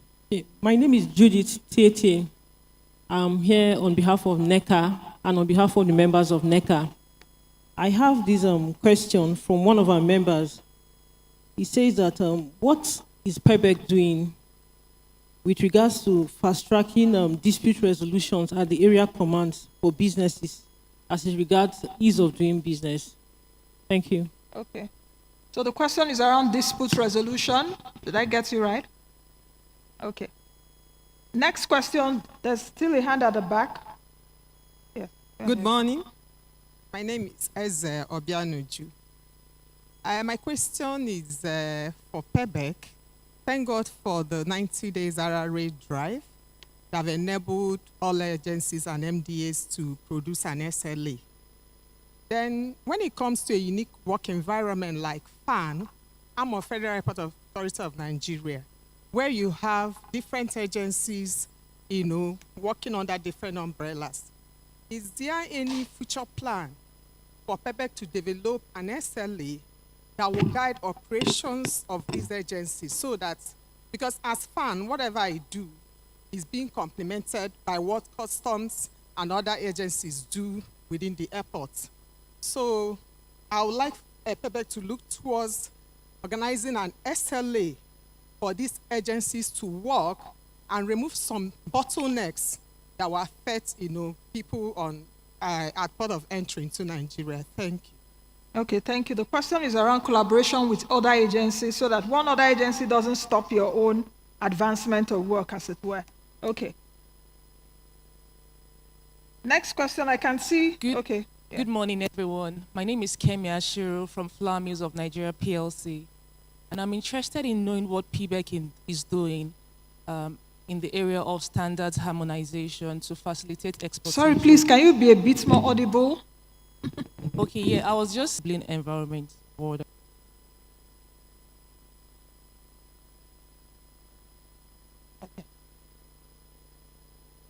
Okay, I think we can end really on this note, and Dr. Jumoke will be coming up soon, but the questions that we've gotten now, which is very important, are questions around online platforms, certificates gotten online, and I think that the Trade and Investment Minister is here.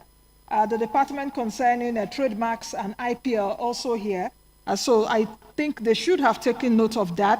Questions around certifications for NAFDAC too. Perhaps representatives of NAFDAC are also here. NECA asked a question around dispute resolution. Dr. Jumoke would be talking about that in a bit.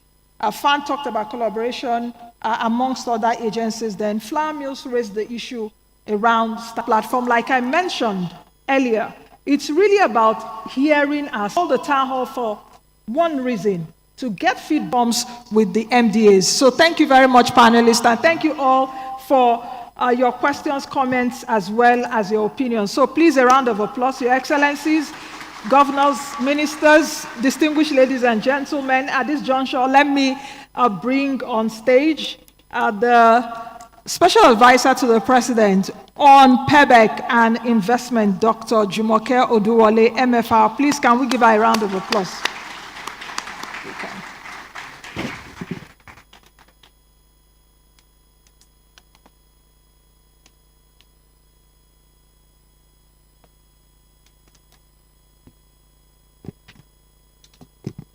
Thank you, Nancy, and thank you for the panelists. Your Excellency, the Vice President, members of the Pebec, let me stand on the very well adumbrated protocols by my colleague, the SSA on media. to the Vice President. I'd like to thank the private sector for being here, but let me start with appreciating the 36 ministries, departments, and agencies who contributed to delivering this work, along with my team, the Pebec Secretariat. The heads of agencies, the ministers, the permanent secretaries. This is a journey, as Taiwo said, and we did preempt a bit of what has been spoken about here. So I do have some pre-prepared remarks. But let me first speak to the questions and the comments that were raised in the room just now. So number one, Tobechukwu Okibo from MTN. How have the reforms been successful in contributing to the impact for businesses? One of our key mantras is what gets measured gets done. So it is when you businesses tell us that you have felt the impact of the reform, that is when we have the final tick.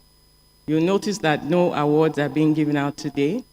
We'll be recognizing some of the hard work, especially the journey to 100. But it is really when businesses tell us that they're beginning to feel, and this has been an 8-year journey. We've had a proven track record of over 180 verifiable reforms that private sector has said to us. For instance, automation on registering a business or reserving a business name. It worked. When there were challenges, they said it's no more working. We went back to CAC, back to the drawing board, and we go back and forth, 3 steps forward. I wouldn't say 2 steps back. So it's really about when you tell us that you're feeling the impact, and please do mention it, please do encourage our colleagues because they put in a lot of hard work. There's a communication lag, there's a distrust, and we continue to work, and we continue to work, and be here, led Mr. Dangote Group, and we look at daily and state government, yeah. But is the chair. We have a debt management office, C17, $50 million. For states, there's a program that was investment indicators, thanks to the governor of Gombe State. It's a 2-timely investment indicators, thanks to the governor of Gombe State. It's a 2-timely winner of the rankings of ease of doing business report. The Pebec was released in March of 2023. Gombe again came first. The 3rd edition, yes, they do deserve a round of applause. The process for the 3rd edition is ongoing. It will be released by God's grace in March of 2025. So the states are very close collaborators. We actually have some state reform champions in the room as well. And we all continue to make sure that we deepen these reforms and cascade them because businesses are domiciled in states. Mr. Abubakar Ahmed from GIZ. GIZ is an institution that has also partnered with the Pebec in the past.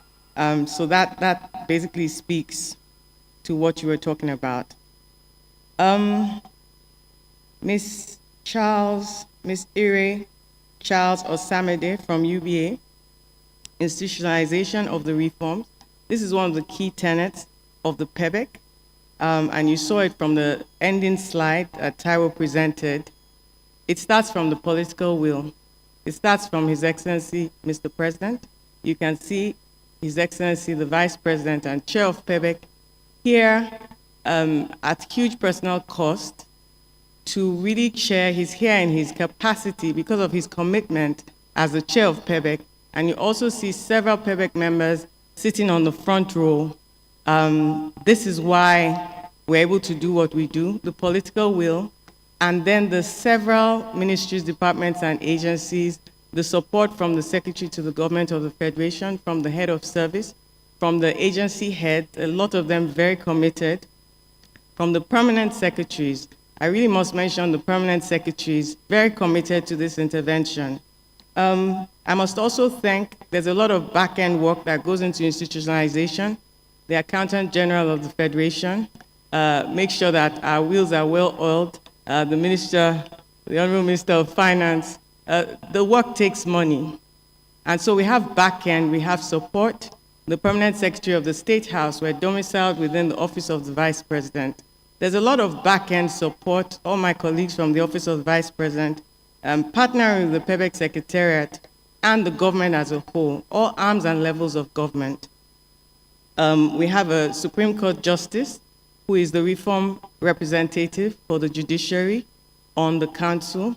We have a distinguished senator who is the National Assembly representative on the council, apart from His Excellency, the Governor of Gombe and the Governor of Kwara State, who are also members of the council.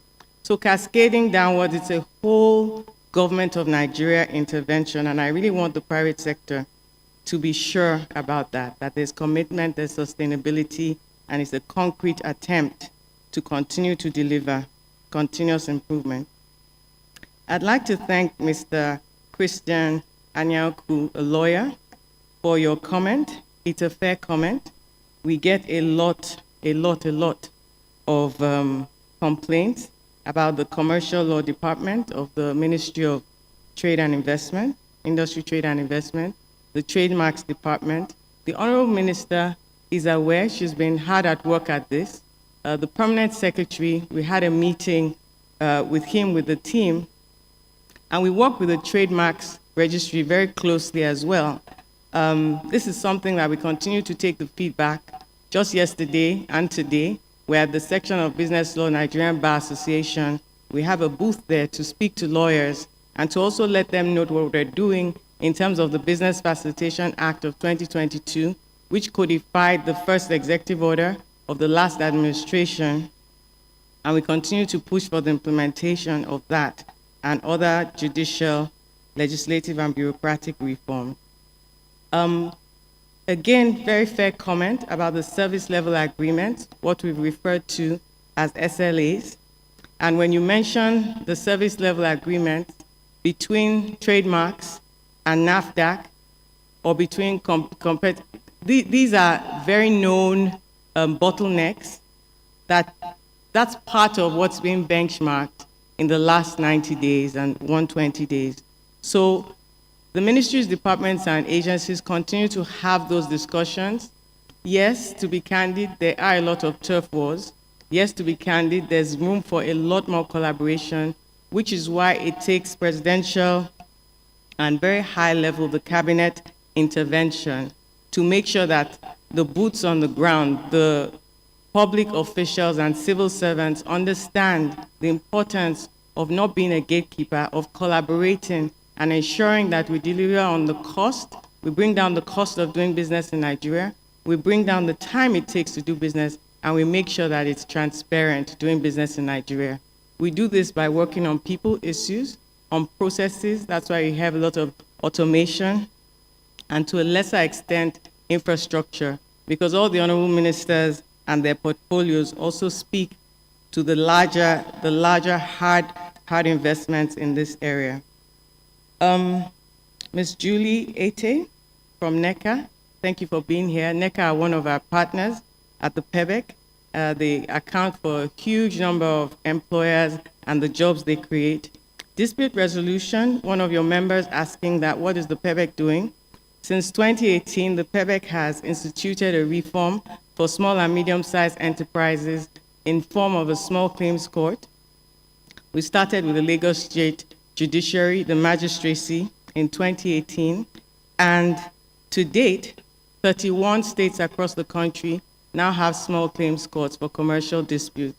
What these small claims courts do is they allow self-representation, they have relaxed rules of evidence, and I'd like to thank the judiciary for working with the Pebec Secretariat to make sure that there's adoption, the rules, and the private sector lawyers and judges who have supported, the private sector lawyers who have supported, some have actually gone onto the bench, in training magistrates and making sure that lawyers can cascade this information. There's no need for an amount of liquidated damages under 10 million naira to be clogging up the high court. So those kinds of disputes, a litigant can easily buy the form. It's about 1,000 naira, fill it, you go to the magistrate's court, there's no adjournment. The case is heard, and within 60 days it has to be determined, and within 90 days execution. So those are some of the things we're doing with the judiciary. But then again, I mentioned that Justice Abubakar, Justice of Supreme Court, is a member of the council, and there are a lot of other initiatives that are also going on in terms of judicial reforms. Ms. Obianuju, Eze Obianuju, I think I've spoken to collaboration and service level agreement. You're with FAN, we know your challenges. At the airport, a lot of people think that the problems have to do with FAN, but there's several other agencies. Some are paramilitary, and so FAN is not able to engage with them at a similar level. Let me, for want of a better word, call it a bit of bullying. So FAN and the Honorable Minister of Aviation also held meetings. He couldn't be here today, but he was a very active minister on this intervention, and has also, as a member of the council, appealed to the council and members of the council that all the other agencies that work with FAN in the airports, and I guess the same goes for NPA and customs at the seaport, should all be at the same page to deliver for the Nigerian people. And Ms. Kemi Ashiru of Flour Mills of Nigeria, on standards harmonization to facilitate export promotion. I'm aware that the CEO of Nigerian Export Promotion Council is here. The representative of the CEO of Standards Organization of Nigeria is also here. These are some of the collaborative issues that we continue to discuss amongst us as colleagues through the work of the Pebec Secretariat.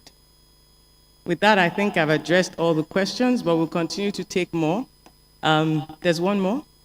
No? Okay. So let's go on to today, as we presented the results of the first regulatory reform accelerator, and we've heard from the 6 top performing ministries, departments, and agencies on how they went to their journeys to reach 100%. We've also listened closely to you, our stakeholders, and the beneficiaries of the reforms as we collectively seek to establish and entrench them within all levels of government in Nigeria. So after the past 120 days, after a slow start, we're glad to see that indeed, out of 1,187 activities across 36 agencies spanning 14 ministries, 876 of them were successfully completed. So we commend the MDAs for the hard work. And these reforms are not merely, yes, you can actually clap for them. They did a lot of hard work. So the reforms are not merely cosmetic. They form a critical part of the Pebec's mandate as an enabler for the 8-point agenda of President Bola Ahmed Tinubu's administration, particularly through concrete support to businesses operating in Nigeria. So the important issues raised here today, both in the room and online, will be distilled into further reforms for our next regulatory reform accelerator, which will start in September of this year. So prior to this, the Pebec Secretariat is already in the process of commissioning an independent empirical verification report based solely on feedback from private sector stakeholders, either corroborating or disputing the expected effect and impact of the reforms that have been delivered over the last 120 days, which will be ready and made publicly available within the next 60 days. So while we acknowledge the hard work, it's critical to recognize the complexities and the challenges that remain, both locally and globally. There have been a lot of headwinds and turbulence characterized by rapid uncertainties and changes. So businesses of all sizes have told us that it's getting tougher to do business for a variety of reasons, and the enabling policies needed for the landscape. So we've recently been exposed to a few turbulent ones, like cybersecurity charges and expatriate quota levies, and we continue to assure you that Mr. President is committed to making sure that whatever it takes, we're going to get the work done. Oh dear. Okay, let me just go straight to commend His Excellency the Vice President for his unwavering support and visionary leadership. I say this particularly because he granted the 30-day extension. When you have leadership that listens, we were at 44.2% on day 90. And he granted 30 days extra, but he said the 30 days must count. And today, the agency's finished at 82.1%. So I'd like to thank you, Your Excellency, for that agility in leadership.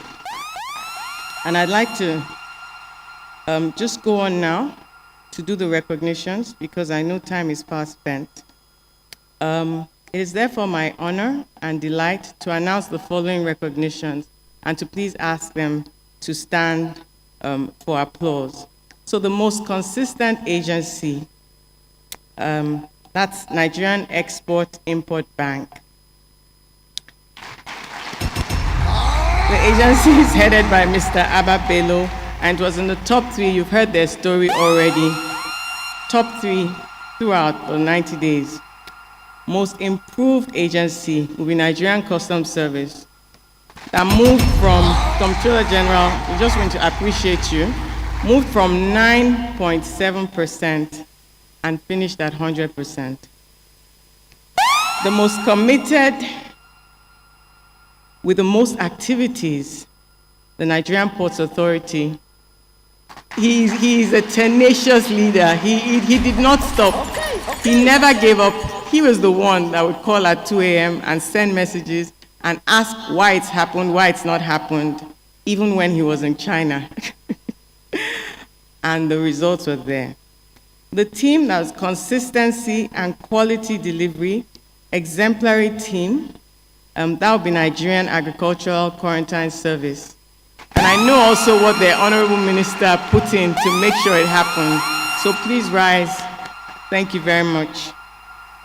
And also the Nigerian NIMASA, Nigerian Maritime Administration and Safety Agency. Please rise for the recognition. Now, the first agency to reach the 100% mark, they insisted, the first among equals, is the Nigerian Agricultural Quarantine Service. The Honorable Minister, you need that applause. Yes, you yes, need to. He broke the news to me to tell you how they were tracking the tracker. I learned that one agency had reached 100%. They told him immediately, he told us, and we celebrated it because it was our celebration as well. Now, the overall best performing ministry is the Ministry of Maritime and Blue Economy. The Honorable Minister, he convened a meeting with all the agency heads, and he says, no, this cannot be. We have to finish tops, and they made it happen. So he and the agencies, thank you so much, sir. That was really exemplary leadership. That brings me to the end of the recognitions. It's now my privilege and honor to invite His Excellency, the Vice President, Senator Kashim Shettima, to come and give us the charge to take us home. Thank you so much, Your Excellency. His Excellency, the Vice President of the Federal Republic of Nigeria, the most distinguished Senator Kashim Shettima, GCON. Kindly sit down, please. Kindly.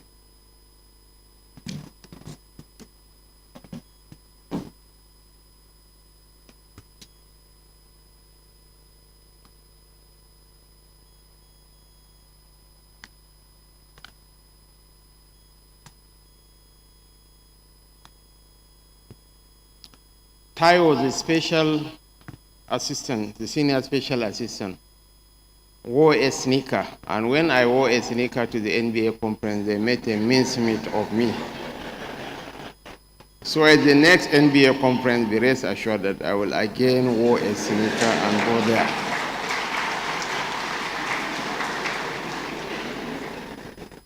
Your Excellency, the Executive Governor of Gombe State and Chairman, Northern States Governors Forum, Alhaji Muhammad Inua Yahya Damajan Gombe, indeed one of the unsung heroes of the ease of doing business in Nigeria, and one of our leaders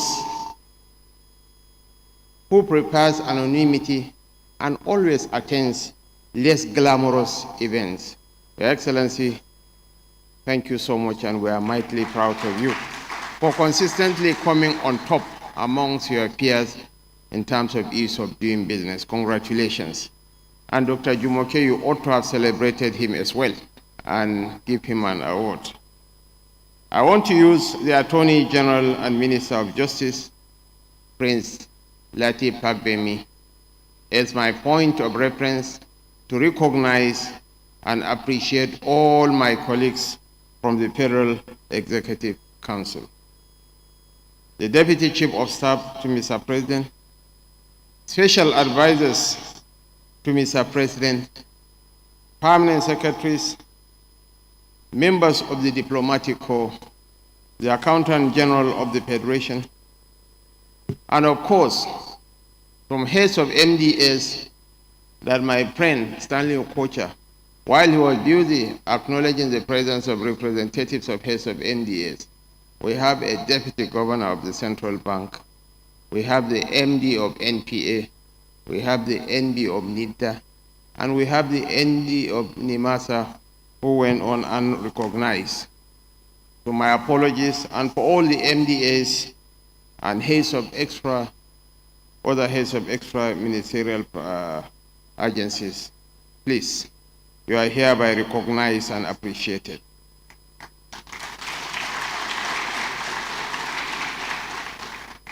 And I want to select for special recognition General Mohammed Uba Marwa. I was an undergraduate when he was the governor of my state, Borno State, in the 80s. He's an elder statesman. An elder statesman and captains of industry, members of the diplomatic corps, distinguished ladies and gentlemen. This meeting is not a talk show. It is a rescue mission for a nation that entrusts each of us with the critical role of creating an environment where every idea can germinate into an enduring business. Our success is not merely a matter of policy, but is measured by its impact. From the small-time trader in Kapanchang to the large corporation on Lagos Island. Today I feel the pulse of our collective desire to make this objective a reality. No matter the depth of the reforms we introduce, our goals will remain out of reach unless our ministers and their ministries, departments and heads of parastatals and agencies of government function at their base and align seamlessly with our agenda. I am therefore excited to share that our public sector reforms have achieved a collective score of over 80% at the beginning of the 90-day regulatory reform accelerator. I want to thank our ministers and heads of parastatals for doing an awesome job. Leadership counts, and I want to commend Dr. Jumoke Oduwole for the stewardship. Despite a slow start, the collective commitment and actions of every minister, head of agency, reform champion and BFA committee member have significantly increased reform implementation during the 30-day extension. We are the vehicles of the promises made by His Excellency President Bola Ahmed Tinubu, GCFR. The regulatory reform accelerator is an avenue to inject life into our economy and renew the hope of our nation. The quality of your ideas and the intensity of your energy today are the very sparks we need to stay on track and to always remind ourselves of the burden of expectations upon us. As we reflect on the measurable outcomes of the regulatory reform accelerator, I urge all stakeholders, particularly the MDAs, to build on the gains of the past 120 days with a sense of urgency and purpose. We must continue improving Nigeria's business environment through timely feedback, rigorous monitoring, and shared responsibility. We must align with the vision of His Excellency President Bola Ahmed Tinubu, GCFR, and ensure that our pursuit of a business environment that fosters innovation, creativity, and productivity is built upon the pillars of the 8-point agenda. Today, we stand on a robust foundation, recognizing that achieving Pebec's mandate directly contributes to our shared economic prosperity as a nation. Your Excellencies, distinguished ladies and gentlemen, we have never had it so good in terms of leadership. The President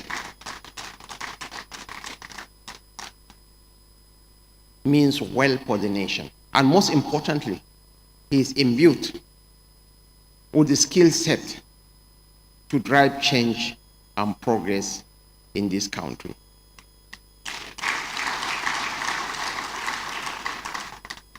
When the President stumbled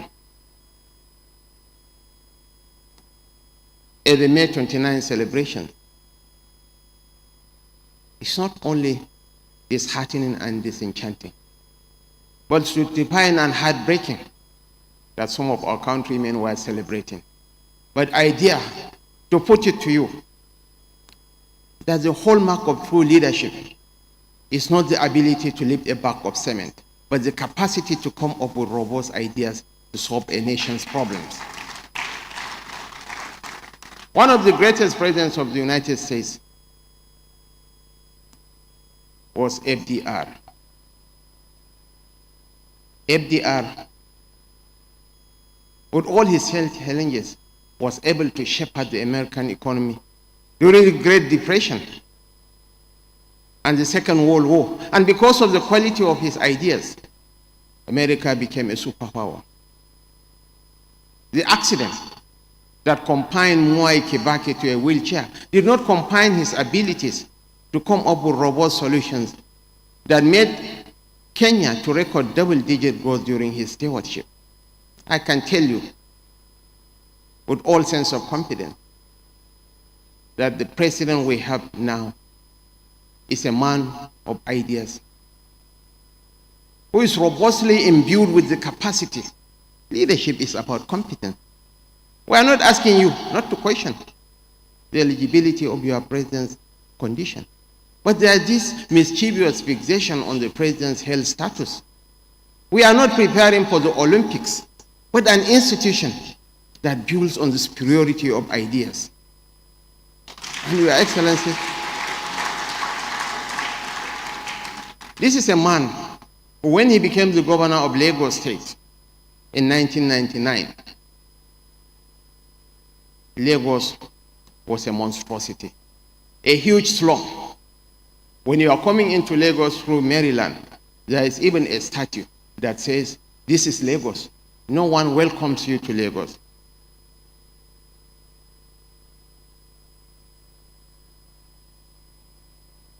The monthly IGR of Lagos was 750 million. For us from the north, a lot of our brothers kept going to the law school in Lagos in the 80s for Peer of Lagos. The Peer of Lagos used to be the beginning of wisdom. But because of the quality of his leadership, ably assisted by the likes of the Minister of Finance, the monthly IGR of Lagos is now 61 billion naira per month. Lagos, as said last year, was the fifth largest economy in Africa, and projected to be the third largest economy by the end of the decade. So this is a man that we need to all rally around. We need to support. Yes, our economy is going through turbulence, but is it confined to Nigeria alone? Let's talk a global picture. Is any economy immune from the challenges of the times? So I urge you to be fair to this poor man. There's no doubt that every thriving economy draws life from the quality of reforms adopted to offer the people avenues to translate their business ideas into formidable enterprises. The Pebec is an enabler for the MDAs in government. Our role requires a unified and collaborative effort across the councils and MDAs, and we cannot afford to look away. Distinguished ladies and gentlemen, the long-term success of Pebec hinges on our ability to institutionalize reform capabilities, foster deep collaboration across government, and maintain a commitment to continuous improvements. These reforms must become ingrained in the fabric of our public institutions. By doing so, we pave the way for sustained progress and lasting impact that will outlive us all, creating a better Nigeria for our children and their children afterwards. Our conscience from this point cannot rest solely on the metrics we have designed to actualize our plans. We must be driven by the dreams of every citizen who aspires to grow their business, every citizen who looks to us for direction towards a future of prosperity. These are peculiar times for developing solutions to improve the ease of doing business. We are not here to flow with the tide, but to find the direction of the wind and understand what must be done to guide the ship of our nation to the land of opportunities. I have no doubt in your nautical skills to achieve this. I wish to once again congratulate the winners and urge those struggling to rise up to the challenge of leadership. At the risk of sounding repetitive, Nigeria is the future of Africa. Wherever Nigeria goes, that's where Africa goes. The burden is on all of us. Leadership is a collective responsibility. Leadership is about making sacrifices. Leadership is about rising like the bird phoenix from the ash. Thank you so very much, Your Excellency. Please distinguished ladies and gentlemen, a big round of applause for the Vice President. Thank you, Your Excellency, sir.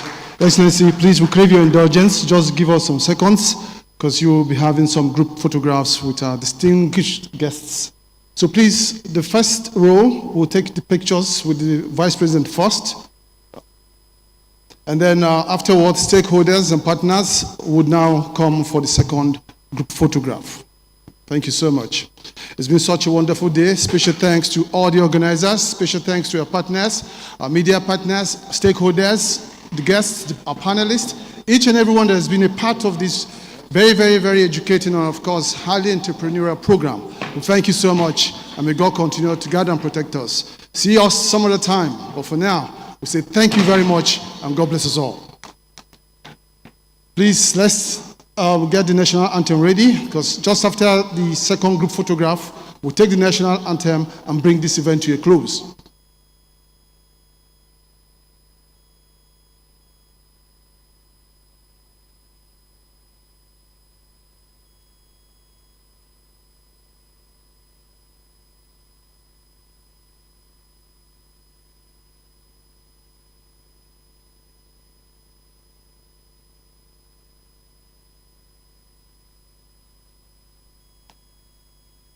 Thank you so much. May we now invite other stakeholders to please kindly come join us for this wonderful, historic, and of course, most compelling group photograph.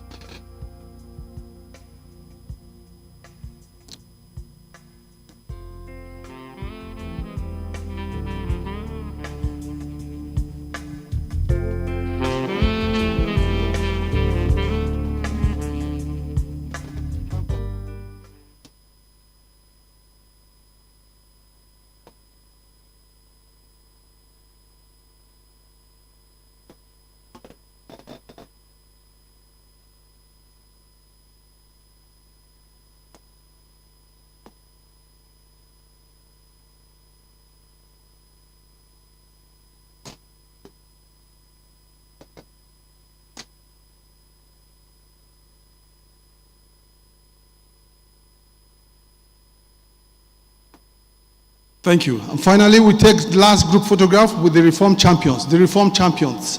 Those who are honored here, please, as fast as possible, please. The Reform Champions. Just the Reform Champions alone, with His Excellency, Mr. Vice President.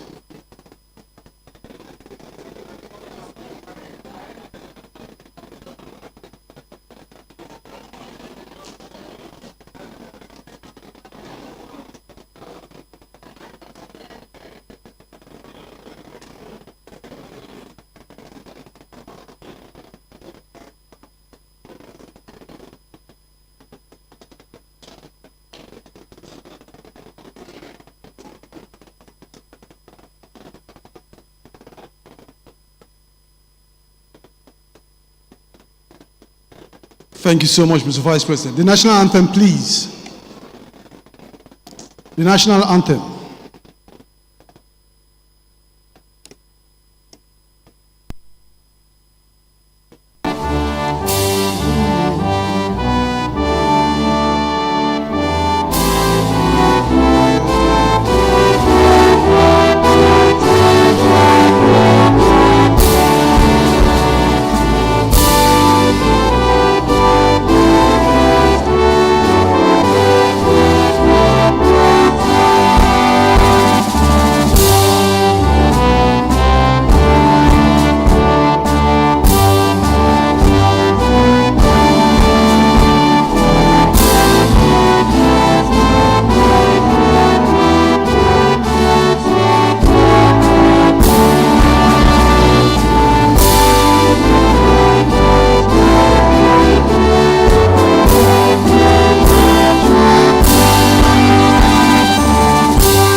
Thank you so much, Mr. Vice President. Distinguished, on this note, we bring this event to a close. Thank you so much. God bless us all.